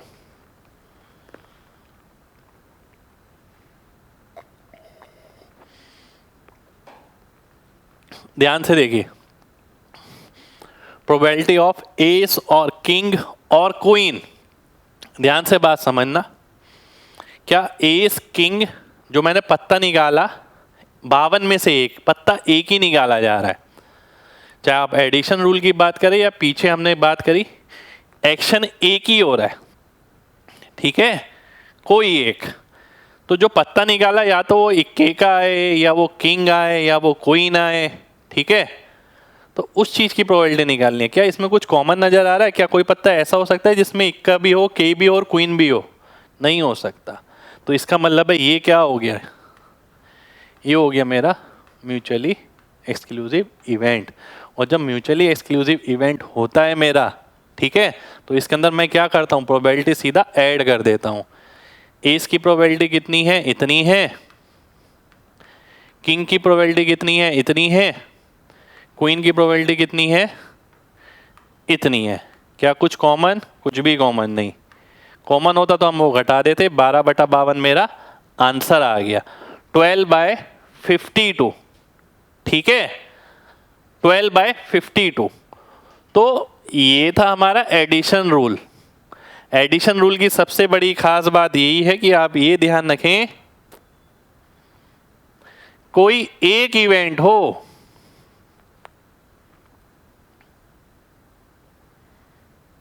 ठीक है, कोई एक इवेंट हो रहा है और ऐसी कुछ लैंग्वेज लिखी हो इनमें से कोई, जिससे आपको समझ आ जाएगा कि आपको एडिशन रूल लगाना है, ठीक है। तो एडिशन रूल मैंने आपको बताया, उसके अंदर दो चीज़ें बताई, बहुत बड़ी चीज़ें नहीं है।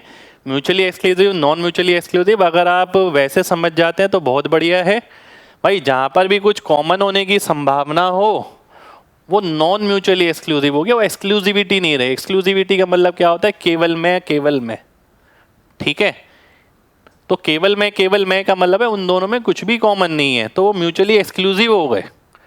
और जहां कुछ कॉमन नजर आ रहा है वो नॉन म्यूचुअली एक्सक्लूसिव हो गए, बात खत्म। और दोनों से फॉर्मूला चेंज हो जाता है कि भाई म्यूचुअली एक्सक्लूसिव है तो सीधा ऐड करो, और नॉन म्यूचुअली एक्सक्लूसिव है तो जो चीज़ कॉमन है उसकी प्रोबेबिलिटी घटा दो, बस। अब मैं आगे बढ़ता हूं, आगे आते हैं मल्टीप्लिकेशन रूल पे। दोनों इवेंट होंगे एक साथ, ठीक है। लैंग्वेज आ गई ये वाली, P A B, P A intersection B, P A as well B, या पी ए एंड बी, ठीक है। यानी दोनों ही एक साथ हो रहे हैं। इस बात से पता लगता है मल्टीप्लिकेशन रूल। देखो भाई, प्रोबेबिलिटी अगर है तो दो चीजों पे आधारित है, एडिशन रूल पे और मल्टीप्लिकेशन रूल पे, ठीक है। कॉम्बिनेशन, परम्यूटेशन, ये अभी दिमाग से निकाल दो। सिंपल बेसिक फॉर्मूला ध्यान रखो प्रोबेबिलिटी का कि भाई कितने आउटकम होते हैं टोटल, वो नीचे आ जाएंगे। जो हमें इवेंट चाहिए उसके कितने, वो ऊपर आ जाएंगे, ठीक है। अब भाई वो जो हमें चाहिए ऊपर, नीचे वाले तो ठीक है, कई बार वो ऐड होते हैं, कई बार वो गुणा होते हैं, ठीक है। वो कैसे पता लगेगा? वो ऐसे पता लगेगा जो मैं आपके सामने करा रहा हूं, ठीक। तो A intersection B, A B, A as well B, A as well as B, both of them A and B, दोनों इवेंट होंगे एक साथ होंगे। अब दो इवेंट अगर एक साथ होते हैं तो यहां पर भी दो केस बनते हैं। दो केस कैसे, आइए समझते हैं। पहला है ये आपके सामने, ध्यान से देखिएगा, मल्टीप्लिकेशन रूल। दो चीजें हैं यहां पर, मैंने आपको बताया था ना, कहां पर बताया था, रुक जाइए, कहां गया, सब चीजों को कनेक्ट करते हुए चलिए, फिर क्वेश्चन करेंगे और मजा आएगा यार। ये देखिए, addition rule, exclusive, non exclusive, A और बी, दूसरे प्रकार के क्वेश्चन। फिर तीसरे प्रकार के क्वेश्चन, दो या दो से अधिक चीजें निकाली जाएं एक साथ, ऐसे टाइप के क्वेश्चन एक साथ निकाले गए। तो सेकंड मेथड से तो हम नहीं कर सकते क्योंकि वहां तो केवल एक निकाला है और ये या ये, ठीक है। दो या दो से अधिक निकालते हैं तो मल्टीप्लिकेशन रूल है। इसके अंदर दो चीज बनती है, इंडिपेंडेंट और डिपेंडेंट इवेंट। अब मैं उस पर आ रहा हूं।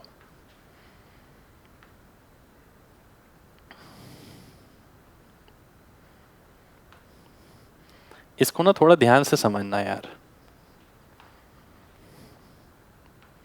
थोड़ा सा ध्यान देना, ठीक। इंडिपेंडेंट इवेंट और डिपेंडेंट इवेंट, ठीक है। इंडिपेंडेंट इवेंट ये पता कैसे लगेगा? मल्टीप्लिकेशन रूल लगेगा, मैंने ये बताया, और 2 इवेंट होंगे एक साथ हो रहे होंगे, इससे पता लगेगा मल्टीप्लिकेशन रूल लगने वाला है। एक ही इवेंट होगा और एडिशन रूल लगने वाला है। ठीक है, अब मैं यहां पर आता हूं, इंडिपेंडेंट इवेंट और डिपेंडेंट इवेंट।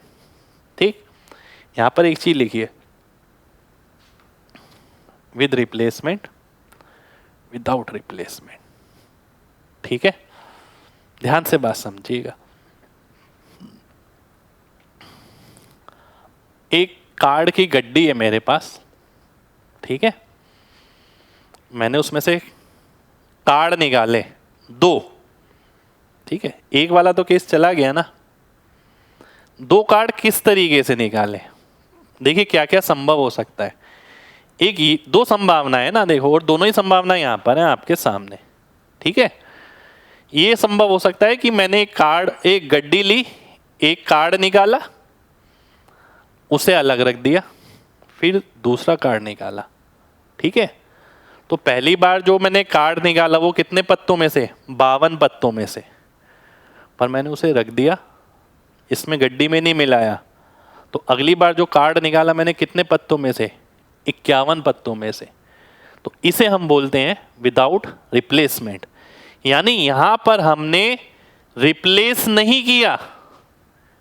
ठीक है, तो ये आ गए हमारे डिपेंडेंट इवेंट, जहां एक का दूसरे पे इफेक्ट होगा। कि भैया पहली बार तो आपने 52 पत्तों में से निकाला था, तब अगली बार जब आप निकाल रहे हो तो 51 पत्तों में से निकाल रहे हो। ठीक है, तो यहां पर फर्क पड़ेगा दूसरी बार की प्रोबेबिलिटी निकालने पर। ठीक है, परंतु विद रिप्लेसमेंट का मतलब क्या है? एक का दूसरे पर इफेक्ट नहीं होगा। यानी कैसे? जैसे कि मैं ये देख लेता हूं कि भाई एक गड्डी थी मेरे पास, एक कार्ड निकाला, मैंने देखा अच्छा ये है, वापस रख दिया, फिर दूसरा कार्ड निकाला। तो दूसरी बार जब मैंने कार्ड निकाला 52 पत्तों में से ही निकाला। तो इसका मतलब ये है कि पहली बार की चीज का कोई असर नहीं पड़ा दूसरे वाली पे, उसकी प्रोबेबिलिटी अभी भी उतनी है जितनी पहले थी। ठीक है, बात समझिए। तो विद रिप्लेसमेंट मतलब इंडिपेंडेंट, इंडिपेंडेंट है, कोई फर्क नहीं पड़ रहा, क्योंकि रिप्लेस कर दिया तो कोई इफेक्ट ही नहीं पड़ेगा, वही सेम चीज रहेगी। ठीक है, अब विदाउट रिप्लेसमेंट का मतलब है कि डिपेंडेंट इवेंट हो गए। भाई 10-12 बोले थी, 2 बोले निकाल रहा हूं मैं, बात समझना, अलग अलग 2-3 कलर की थी, 2 बोले निकाल रहा हूं। जब मैंने पहली बॉल निकाली 10 में से, बची 9 बॉल। ठीक है, और जब मैं अगली बॉल निकालूंगा, अब मैं 9 में से निकाल रहा हूं, क्योंकि पहली बॉल मेरे हाथ में, इसमें अब मैं उल्टे हाथ से निकाल रहा हूं। तो इससे निकालने से इसकी प्रोबेबिलिटी पे फर्क पड़ गया। ठीक है, फर्क कब नहीं पड़ता? जब मैं इस बॉल को वापस उसमें रख देता, फिर इसे निकालता, तो इसकी प्रोबेबिलिटी वही आती 10 में से। ठीक है, 9 में से नहीं आती। तो उस केस के अंदर ये इंडिपेंडेंट इवेंट हो जाता है कि इसका निकालने से इसकी प्रोबेबिलिटी पर कोई फर्क नहीं पड़ा। ठीक है, तो बात समझना, बात समझने वाली है, इसलिए एग्जांपल ले रहा हूं मैं आपके सामने। ठीक है, तो पी ए एंड बी बराबर होता है P A into P B, क्योंकि कोई इफेक्ट नहीं है, सीधा प्रोबेबिलिटी को मल्टीप्लाई कर दो अगर इंडिपेंडेंट इवेंट है तो। ठीक है, इंडिपेंडेंट इवेंट का मतलब है कि पहले की प्रोबेबिलिटी का दूसरे पे कोई फर्क नहीं पड़ रहा है। ठीक है, P A and B, P A into P B by A, इसे लिखा ऐसे जाता है, इसे कंडीशनल प्रोबेबिलिटी भी बोलते हैं। ठीक है, कि भाई जब ए एंड बी निकालना है और विद रिप्लेसमेंट के साथ निकालना है, तो पहली वाली की प्रोबेबिलिटी तो वैसी कैलकुलेट हो जाएगी जैसे यहां पर थी, पर पी बी बाय ए यानी बी की प्रोबेबिलिटी जब ए हो चुका है, क्योंकि जब ए हो चुका है ना, और आप इसके अंदर डील कर रहे हैं विदाउट रिप्लेसमेंट के अंदर। ठीक है, अभी एग्जांपल लूंगा, बिल्कुल क्लियर हो जाएगा। विदाउट रिप्लेसमेंट के अंदर तो ए के निकालने से बी पे फर्क पड़ा, जो टोटल है वो चेंज हो गया, इसी कारण उसकी प्रोबेबिलिटी कुछ और आ गई। ठीक है, और यहां पर देखिए कार्ड से 2 कार्ड निकाले जे और के होने की प्रोबेबिलिटी। ठीक है, ये एग्जाम्पल अभी मैं डिटेल में बताऊंगा, अभी जब एग्जाम्पल हम और लेंगे क्वेश्चन टाइप में, ध्यान से देखिएगा। ठीक है, तो ए एंड बी दोनों केस के अंदर है। ये टर्मिनोलॉजी से घबराइए मत, ठीक है, ये अभी समझ आ जाएगी, ये भी समझ आ जाएगी। एक एग्जांपल लेते हैं, इसका ही ले लेते हैं, चलिए, जो आपके सामने लिखा है, ठीक है, ध्यान से बात समझना। 52 पत्तों के उससे 2 कार्ड निकाले गए, जे और के होने की प्रोबेबिलिटी, ठीक है, ध्यान से देखना, जे और के होने की प्रोबेबिलिटी। अगर ये विद रिप्लेसमेंट है, ठीक है, इंडिपेंडेंट है ना भाई। जे कितने होते हैं, जे कितने होते हैं भाई, वो बोल रहा है 52 पत्ते हैं, 2 कार्ड आपने निकाले, ठीक है, तो बताइए वो दोनों कार्ड में एक जे हो और एक के हो, उसकी संभावना बतानी है आपको बस, ठीक है, बात समझिएगा। तो जे की प्रोबेबिलिटी कितनी आती है, 4/52, है ना, 4 कार्ड जे के होते हैं 52 में से 4/52। के की प्रोबेबिलिटी कितनी होती है, 4/52। अब देखिए फर्क देखना, यही समझ आ जाएगा भाई। रिप्लेस आपने कर दिया था कार्ड निकालने के बाद, तो अगली बार जो प्रोबेबिलिटी आई वो 52 में से आई, और मल्टीप्लाई इसलिए आया क्योंकि और है, एंड है यानी, ठीक है, मल्टीप्लिकेशन रूल हम पढ़ रहे हैं। यही चीज यहां पर देखिए, सेम विदाउट रिप्लेसमेंट, यही चीज हमने करी पर रिप्लेस नहीं किया, तो जे की प्रोबेबिलिटी कितनी आ गई, जे की प्रोबेबिलिटी आ गई 4/52, मल्टीप्लाई आ गया, फिर के की प्रोबेबिलिटी कितनी आ गई, 4/51। ये चेंजिंग फैक्टर है, ठीक है, क्योंकि मैंने रिप्लेस नहीं किया तो गड्डी में ताश जो है वो कम हो गए, 52 से 51 हो गए। तो यही सबसे बड़ा एग्जाम्पल है आपके सामने, यही ये चीज़ है जो लिखी गई है बस, ठीक है। इसको इतना वैसे सीरियसली नहीं लेना है कि आपको दिक्कत हो रही है इसे समझने में, कि भाई बी की प्रोबेबिलिटी जब ए हो चुका है, जब ए हो चुका है, रिप्लेस नहीं किया तो 52 से 51 कार्ड हो जाएंगे, तो बी की प्रोबेबिलिटी क्या रहेगी, 4/51, ठीक है। और जब रिप्लेस कर दिया था तो बी की प्रोबेबिलिटी 4/52 थी। तो यही है आपका मल्टीप्लिकेशन रूल, ठीक है। तो मल्टीप्लिकेशन रूल ये रहा आपके सामने, एक का दूसरे पर इफेक्ट नहीं होगा, इफेक्ट नहीं हुआ, एक का दूसरे पर इफेक्ट होगा, इफेक्ट हो गया, 4/51, ठीक है। अब बढ़ते हैं आगे, ध्यान से देखिएगा, बहुत ध्यान से देखिए। 2 सिक्कों को उछाला जाता है, अब एग्जाम्पल है थोड़े बहुत, है ना। 2 सिक्के मैंने उछाले, ध्यान से देखिएगा, एक पर हेड आए और दूसरे पे एक टेल। एक हेड और एक टेल की प्रोबेबिलिटी मेरे को बतानी है, ठीक है। तो probability of H and T,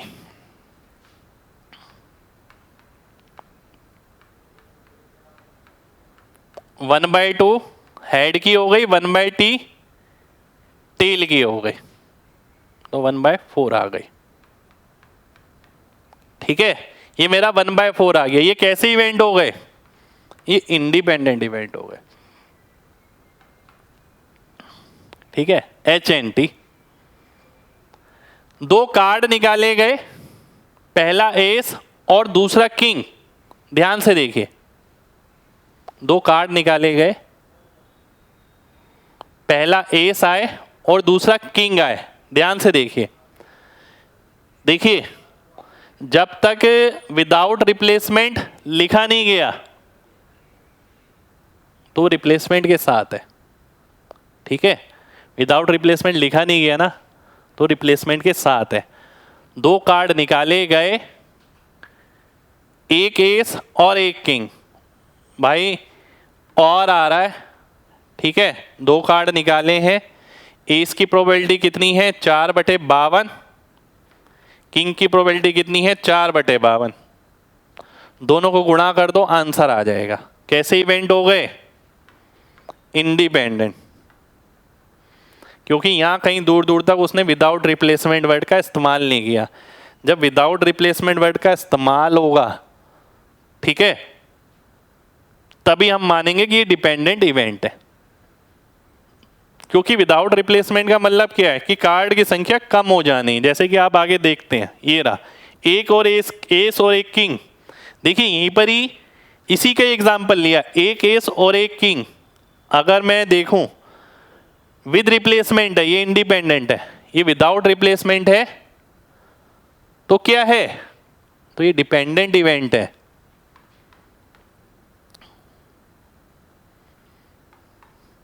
ठीक है, ये डिपेंडेंट इवेंट है। तो एक एस, बात समझिएगा, एक एस और एक किंग, एक एस और एक किंग का मतलब हो गया 4/52। और अब तो एक कार्ड निकाल लिया, ठीक है, रिप्लेस नहीं किया गया, तो अब कार्ड बचे 51, 4/51। ठीक है, ये आ गया मेरे सामने। उसके बाद आता हूं मैं दोनों एस, ध्यान से देखिएगा। इसके बाद मैं आने वाला हूं किस पे, दोनों एस पे, रिप्लेस्ड और विदाउट रिप्लेस्ड। ध्यान से बात समझिएगा, रिप्लेसमेंट के साथ और विदाउट रिप्लेसमेंट के साथ। भाई बहुत ध्यान से समझिएगा, अगर मैं रिप्लेस के साथ निकालता हूं, पहले एस की प्रोबेबिलिटी कितनी है 4/52, अगले की भी 4/52। विदाउट रिप्लेस निकालता हूं तो 4/52, अगले की है 4/51। ठीक है, अगले की 4/51 आ जाएगी। ठीक, क्लियर है ना। देखो दोनों एस है, एक रिप्लेस वाला है, एक विदाउट रिप्लेस वाला है। ठीक, दो कार्ड आपने निकाले हैं, तो 4/52 और 4/52 हो जाएगी। फिर आगे आ गई 4/52 और 4/51। ठीक, फिर आते हैं हम कॉम्बिनेशन पे। ध्यान से देखिएगा, बहुत ध्यान से देखिए।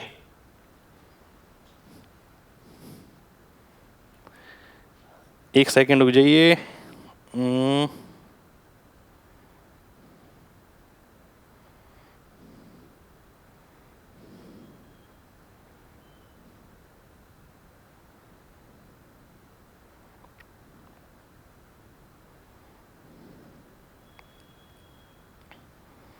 कोई क्वेश्चन रह गया था शायद, मेरे ख्याल से। थोड़ा सा कंक्लूड कर देते हैं आपके लिए, फिर मैं आता हूं कॉम्बिनेशन पर। ठीक है, फिर मैं आता हूं कॉम्बिनेशन पर। कॉम्बिनेशन पर आधारित ये एक बहुत बढ़िया पार्ट है यार, बहुत बढ़िया। ठीक है, देखिए थोड़ा सा ना मैं रिकैप करा देता हूं आपको, बात समझिएगा तब मजा आएगा यार। एक सेकेंड, ये क्या हो गया।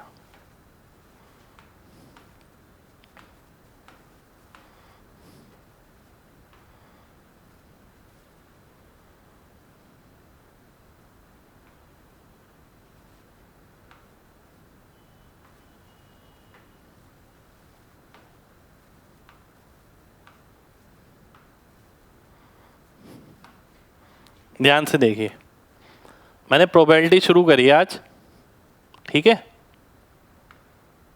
पहले आपको प्रोबेबिलिटी के इवेंट्स के बारे में बताया। ठीक है, आपको किस तरीके से ध्यान रखना है, प्रोबेबिलिटी का फॉर्मूला बताया।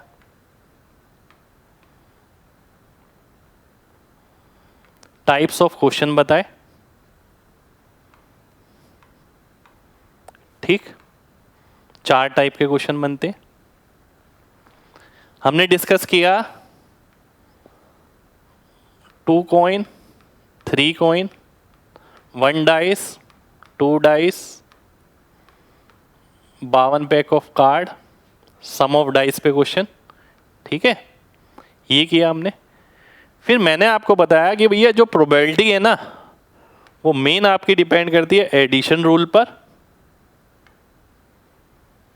ठीक है, और मल्टीप्लिकेशन रूल पर। जो बच्चे इसे इस तरीके से नहीं देखते हैं, फिर इसमें मैंने आपको बताया, देखिए क्या एडिशन रूल में आ जाते हैं आपकी दो चीजें, म्यूचुअली एक्सक्लूसिव इवेंट और नॉन म्यूचुअली एक्सक्लूसिव इवेंट। ये वो जिसमें कोई कॉमन पॉइंट नहीं होता, कुछ भी चीज इसमें कॉमन होती है, इस तरीके से आप ध्यान रख सकते हैं, और कॉमन वाली चीज दो बार रिपीट ना हो इसलिए उसे सब्ट्रैक्ट कर दिया जाता है उसकी प्रोबेबिलिटी को। और एडिशन रूल कब लगाया जाता है? और वाली जहां संभावना हो किसी एक चीज की होने की, किसी एक इवेंट, ठीक है। मल्टीप्लिकेशन रूल जहां दो या दो से अधिक लगातार इवेंट हो, और मल्टीप्लिकेशन रूल में एंड वाली फीलिंग हो, दो चीज हो रही हो, लगातार हो रही हो। और यहां पर भी मैंने आपको बताई दो चीजें, इंडिपेंडेंट इवेंट और डिपेंडेंट इवेंट, ठीक है। डिपेंडेंट इवेंट में मैंने बताई मैंने आपको विदाउट रिप्लेसमेंट, हमने रिप्लेस नहीं किया चीज को, ठीक है। यहां पर मैंने बताया आपको विद रिप्लेसमेंट कि इफेक्ट पड़ा, यहां इफेक्ट पड़ा, यहां इफेक्ट नहीं पड़ा, ठीक है, प्रोबेबिलिटी पर, अगली बारी अगली चीज का, ठीक है। तो ये आज की क्लास का कहीं ना कहीं कंक्लूजन है पूरा मिलाकर, ठीक है, कि इतना सब आपको पता होना चाहिए। बेसिकली आपकी प्रोबेबिलिटी इन दोनों चीजों पे घूम रही है, यहां से वहां, यहां से वहां, ठीक है। और जो प्रोबेबिलिटी का बेसिक फॉर्मूला होता है आपका NE/NS, पूरी प्रोबेबिलिटी इस पे चल रही है, ठीक। अब कई बार ऐसा हो जाता है यार कि अभी तक तो हम नंबर ऑफ इवेंट बहुत आराम से सीधा सीधा लिख रहे हैं, ठीक है, पर बहुत बार ये चीज हम सीधी कैलकुलेट नहीं कर पाते हैं जब सिलेक्शन की बात आती है बहुत सारों में से। जैसे कि कॉम्बिनेशन पर आधारित अब मैं क्वेश्चंस पे आ रहा हूं, ठीक है। आज की क्लास में हम पूरा कॉन्सेप्ट ही समझने वाले हैं, ठीक है। तो जहां नंबर ऑफ वे सीधा ना निकाला जा सके, इस तरीके से ध्यान रखिए, वहां कॉम्बिनेशन लगाया जाता है, ठीक है। अभी एग्जांपल भी लूंगा, n में से 8 सिलेक्ट करने के तरीके, ठीक है। ऐसा नहीं है कि सभी क्वेश्चन जिसमें हम कॉम्बिनेशन लगाते हैं वो सिर्फ कॉम्बिनेशन से ही हो सकते हैं, जरूरी नहीं है, वो बिना कॉम्बिनेशन के भी कई क्वेश्चन हो सकते हैं उसमें, ठीक है। हम देखेंगे, मैं आपको बताऊंगा भी जब हम मेन क्वेश्चंस पे आएंगे, ठीक है। तो n में से r सिलेक्ट करने के ये तरीके होते हैं, NCR, n factorial upon r factorial, n minus r factorial. Factorial का मतलब क्या होता है? अगर मैं किसी भी नंबर के आगे फैक्टोरियल लगा देता हूं, इसका मतलब होता है उसके आगे की सारी चीजें, उसके आगे के सारे नंबर उसके साथ गुणा कर देना, इसका मतलब ये होता है, ठीक है। तो आइए देख लेते हैं, एक एग्जाम्पल लूंगा, उससे चीजें आपको ज्यादा क्लियर होंगी, ठीक है, उससे चीजें आपको ज्यादा क्लियर होंगी। जैसे कि आपके सामने है ये, यहां पर ना मैंने एक एग्जाम्पल लिखा है, ठीक है। 5 वाइट 4 रेड 2 ग्रीन, टोटल कितनी बॉल्स हो गई? टोटल हो गई 11 बॉल, ठीक है, 11 बॉल है। ध्यान से देखिए, अगर एक बॉल निकालता हूं मैं, बिल्कुल सिंपल सी, मैंने क्या, वो रेड है, बताइए इसकी संभावना कितनी है? आप कहेंगे जी बहुत सिंपल है ये तो, 4/11 आ गया ये आपके सामने। कहेंगे नहीं कहेंगे? आप बिल्कुल कहेंगे कि ये 4/11 आ गया, ठीक, 4/11 आपने लिख दिया। ये तो वही हो गया सर जो अभी तक हमने सिंपल सा पढ़ा था। एक एग्जांपल मैंने लिया आपके सामने चीज़ों को थोड़ा सा क्लियर करने के लिए कि हम कॉम्बिनेशन का इस्तेमाल क्यों कर रहे हैं, आपको पता होना चाहिए कि क्या फ़र्क है, ठीक है। जब मैंने बोला इसमें से 2 बॉल निकालनी है। अब 11 बॉल में से 2 बॉल निकालने के बहुत सारे केसेस बन सकते हैं। 11 में से 2 बॉल निकालने के, यानी NS की बात करूं मैं, तो इसे मैं लिखूंगा 11C2। ठीक है, 11 में से मेरे को 2 बॉल निकालनी है, तो मैं कितने तरीके से निकाल सकता हूं। यहां ये सीन नहीं था, यहां तो हमें सीधा पता लग जाता था कि 11 बॉल है, 1 बॉल निकालनी है, तो सीधा नंबर ऑफ पॉसिबल केस कितने बन सकते हैं, 11 केस ही बन सकते हैं। ठीक है, कि एक ही तो बॉल निकालनी है, ये आ जाएगी 5 बार इसके संभावना है, 4 बार इसकी, 2 बार इसकी, तो कुल 11 की संभावना है। ठीक है, तो यहां पर ऐसा नहीं है। जब 2 रेड बॉल की बात आई तो number of cases 2 red ball की नहीं, अभी तो 2 बॉल की ही बात आई है। तो 2 बॉल अगर आपको निकालनी है 11 में से, तो उसके संभव केस बहुत सारे होने वाले हैं, और संभव केस वो हो गए 11C2। ठीक है, इस केस के अंदर। और NS अगर 11C2 हो गया, 11 में से 2 बॉल निकाली हैं आपने। ठीक है, 2 रेड बॉल जो 2 निकाली हैं वो रेड हो, वो हो गया N ही, यानी इवेंट। आप क्या चाहते हैं, आप चाहते हैं कि वो दोनों बॉल, देखिए मैंने बोला था कॉम्बिनेशन कब लगेगा, कॉम्बिनेशन की एक चीज ये भी है, चॉइस पे चॉइस तो होती है यहाँ पर कि एक तो 2 बॉल चाहिए, वो भी रेड चाहिए, पर साथ के साथ कई बार ना ऐसा भी होता है कि हमें ये भी ध्यान रखना है कि यार क्या हम नंबर ऑफ केसेस वैसे निकाल पाएंगे। 11 में से 2 बॉल निकालना बहुत बड़ी बात है। ठीक है, यानी आप सोचिए आपको 2 बॉल चाहिए 11 में से, तो भाई देखो 5 तो वाइट हैं, white white white white white white white. ठीक है, वाइट के कॉम्बिनेशन बन गए, वाइट के कॉम्बिनेशन बने रेड के साथ। ठीक है, वाइट के फिर ग्रीन के साथ बन गए। ठीक है, ग्रीन के रेड के साथ बन गए, तो कॉम्बिनेशन कितने सारे हैं ये, हम कैलकुलेट थोड़ी करते रहेंगे इसे। तो इसको करने का इजी तरीका ये रहता है कि भाई हम कॉम्बिनेशन का इस्तेमाल करें कि 11 में से 2 बॉल निकालनी है, तो कितने संभव तरीके हो सकते, कितने पॉसिबल आउटकम हो सकते हैं, ये हो सकते हैं। ठीक है, और हम चाहते हैं कि 2 रेड हों उनमें से, तो टोटल रेड कितनी है, 4, और उनमें से 2 रेड हम चाहते हैं, तो 4C2 हमने ऊपर लिख दिया, ये NE आ गया जो हम चाहते हैं। ठीक है, जो 4 बॉल हमारी रेड थी उनमें से 2 आ जाए। ठीक, क्लियर है ना। चलिए अब मैं आगे बढ़ता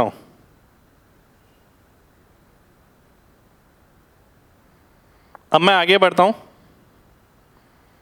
ध्यान से देखिएगा, ये एग्जाम्पल ना मैंने आपके सामने इसलिए लिया है कि आपको चीजें क्लियर हो यार, क्वेश्चन वोश्चन नहीं कराने पहले मेरे को जल्दबाजी में आपसे। ठीक है, अब मैं आगे बढ़ता हूं, इस पे आता हूं। 3 वाइट, 3 वाइट का मतलब है कि 3 बॉलें मैंने इसमें से निकाली हैं, तो NS कितना हो गया, NS बराबर हो गया 11 में से 3 बॉल मैंने निकाली हैं। ठीक है, 3 बॉल के साथ तो और भी केसेस बन गए, देखिए 11C3। अब वाइट बॉल है कितनी, 5, 5 में से 3 बॉल निकालने का तरीके कितने होंगे, 5C3 हो जाएगा। ठीक है, ये आ गया आपके सामने, ये 11C3 आ गया, ये 11C3 आ गया। तो पॉसिबल नंबर ऑफ केसेस यहां कितने हो गए, 5C3 जो NE है। मैं आपसे बार बार बोल रहा हूं ये बात कि जरूरी नहीं है कि कॉम्बिनेशन वाले क्वेश्चन कॉम्बिनेशन से हो, पर कई जगह ऐसा होता है वो सिर्फ कॉम्बिनेशन से ही होते हैं। बहुत सारी जगह कॉम्बिनेशन के क्वेश्चन आपकी सिंपल प्रोबेबिलिटी यानी मल्टीप्लिकेशन रूल से हो जाते हैं। ठीक है, देखेंगे हम जब क्वेश्चंस पे आएंगे, पर पहले आपको ये तो पता लगना चाहिए कॉम्बिनेशन का इस्तेमाल क्यों किया जाता है, कहाँ किया जाता है। 2 वाइट एंड 2 रेड, ध्यान से देखिए। अब कितनी बॉल हो गई, ये बॉल हो गई आपकी, एक सेकेंड हो जाइए, ये बॉल हो गई आपकी 4, ठीक है, ये बॉल हो गई आपकी 4, तो NS कितना हो गया, 11 में से 4, ये NS आ गया 11 में से 4, टोटल नंबर ऑफ केसेस, ठीक है। अब मैंने क्या किया, 2 वाइट और 2 रेड, अब यहां खेल शुरू होता है। 4 बॉल आपने निकाली, 2 वाइट हों और 2 रेड हों, बीच में क्या आ गया, एंड आ गया। एंड का मतलब मल्टीप्लीकेशन रूल, ठीक है। तो यानी बीच में तो मैं मल्टीप्लाई लगाऊंगा, 2 वाइट कितने में से, कितनी वाइट है बॉल, 5 में से 5C2, ठीक है। 2 रेड 4C2। मल्टीप्लाई क्यों आया है, मल्टीप्लाई इसलिए आया है क्योंकि एंड है बीच में, ठीक है, क्योंकि बीच में आपके एंड है इसलिए मल्टीप्लाई की है। तो मेन बात यह कि प्रोबेबिलिटी का कॉन्सेप्ट आपको वही रखना है, ठीक है। कॉन्सेप्ट मैंने बताया addition rule, multiplication rule, combination केवल एक तरीका है नंबर ऑफ वेज कैलकुलेट करने का, तो वही हम यहां पर करने जा रहे हैं, ठीक है। अब मैं आगे बढ़ता हूं, मैं कैलकुलेट नहीं करूंगा इसे पूरा, मैं बस समझाना चाह रहा हूं कि इसका मतलब क्या क्या होता है। 3 वाइट 2 रेड और 2 ग्रीन, 11 में से, तो 11 में से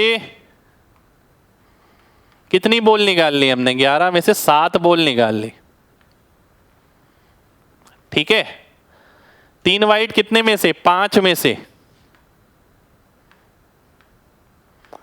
फिर मल्टीप्लाई 2 रेड कितने में से, 4 में से, फिर मल्टीप्लाई 2 ग्रीन कितने में से, ग्रीन 2 में से,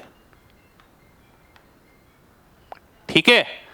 ये आ गया, तो यानी ये टोटल नंबर ऑफ केसेस आ गए, ये एंड की वजह से मल्टीप्लाई आ गया, ये इनके इंडिविजुअल केसेस आ गए, ठीक है। इस चीज को हम और डिटेल में पढ़ेंगे जब हम क्वेश्चंस करेंगे। मैंने बोला आज की क्लास आपकी कॉन्सेप्ट की है, कॉन्सेप्ट का फ्लेवर हमने लिया है, एक क्लास और लगनी है आपकी, ठीक है। अब मैं कुछ कॉम्बिनेशन की स्पेशल तकनीक है जिसे डिस्कस करना चाहूंगा आपके साथ, क्योंकि ये सब हम क्वेश्चन में इस्तेमाल करने वाले हैं। ध्यान से देखिएगा, 0 फैक्टोरियल का मतलब 1 होता है, हमेशा ध्यान रखिए। 1 फैक्टोरियल का मतलब 1 होता है, हमेशा ध्यान रखिए। NC1, किसी ने बोला 10C1 कैलकुलेट करो, 10 आ गया।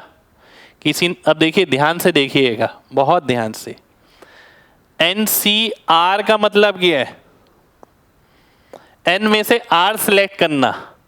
N में से R सिलेक्ट करने का मतलब है N माइनस R आप सिलेक्ट नहीं कर रहे हैं, तो जितने तरीके R को सिलेक्ट करने के होंगे उतने ही तरीके N माइनस R को सिलेक्ट करने के होंगे, ठीक है। तो बात समझिए ध्यान से, इसका मतलब क्या हुआ, इसका मतलब क्या हुआ, इसका मतलब ये हुआ 10C3 बराबर हो गया 10C7 के। जितने 10 में से 3 आइटम को सिलेक्ट करने के तरीके हैं उतने 10 में से 7 आइटम को सिलेक्ट करने के तरीके, ठीक है। NCR NCN माइनस R, ठीक है। ऐसी मैं यहां देख लेता हूं, 10C1 10 आ गया, यानी यहां 1 है तो ऊपर वाला नंबर, और साथ के साथ अगर मैं बोलता हूं 10C9 तो ये भी 10 आ गया। क्यों, देखो अभी तो बताया मैंने, NCR NCN minus R, 9 select करने के जितने तरीके हैं उतना 1 सिलेक्ट करने के तरीके के बराबर है, ठीक है।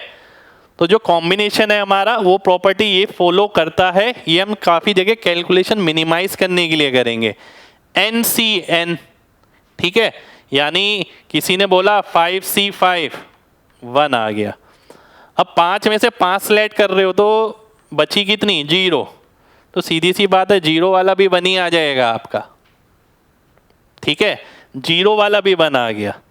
तो हमें ये ध्यान रखना है कि भाई अगर ये 1 आ गया ना तो ये 10 आ जाएगा, और अगर सेम आ गया तो ये 1 आ जाएगा, 10 नहीं आएगा, ये ऊपर वाला नंबर आएगा, ठीक है। और इन दोनों को सिलेक्ट करने के तरीके बराबर हैं, ठीक है। साथ के साथ अगर यहाँ 0 आता है तो 1 होगा, सेम आते हैं तो भी 1 होगा। आगे देखते हैं। और ये सबसे ज़्यादा इस्तेमाल जो हम करते हैं, वो तो याद करने वाले हो गए, सबसे ज़्यादा जो हम इस्तेमाल करते हैं ये 12C4 लिखा है। मैं एक एग्जांपल ले लेता हूँ 15C3, ठीक है। इसका मतलब है 15 से पहले के 3 नंबर लिख दो, 15, 14, 13, ठीक है। और नीचे 3 से पहले के 3 फैक्टोरियल लिख दो, ठीक। एक और एग्जांपल लेता हूं मैं, हम इसे घटा के नहीं लिखेंगे बार बार। मान लेते हैं मैंने लिखा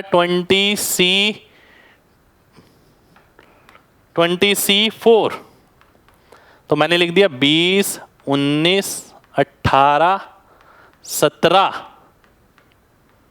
ठीक है। और नीचे लिख दिया 4, 3, 2, 1। तो इनका भी हम एप्लीकेशन पार्ट करेंगे, ठीक है, जब हम आगे बढ़ेंगे, ठीक। तो ये है आज की हमारी कॉन्सेप्चुअल क्लास, जिसके अंदर हमने पूरा कॉन्सेप्ट समझा है प्रोबेबिलिटी का, ठीक है।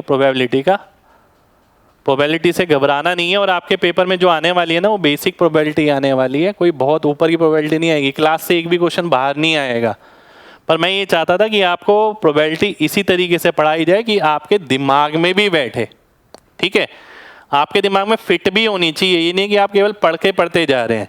हमेशा ध्यान रखिए कि एडिशन और मल्टीप्लिकेशन 2 चीज़ें हैं, एक एडिशन एक मल्टीप्लिकेशन। इन पूरी पे प्रोबेबिलिटी का खेल है, इस दोनों चीज़ों पर, ठीक है। कोई भी क्वेश्चन आ जाए, मैक्सिमम क्वेश्चन इसी पे ही रहने वाले होते हैं। या तो सिंपल ही प्रोबेबिलिटी होती है, बिल्कुल ही आपको एक एक टर्मिनोलॉजी पता होनी चाहिए, ठीक है। और मैंने ये कोशिश करी है कि पहले आपको सिर्फ कॉन्सेप्ट का फ्लेवर देने की, और कॉन्सेप्ट का फ्लेवर ही इंपॉर्टेंट है। सही बताऊं तो क्वेश्चन इंपॉर्टेंट नहीं है, क्वेश्चन आप अपने आप कर लेंगे, ठीक है।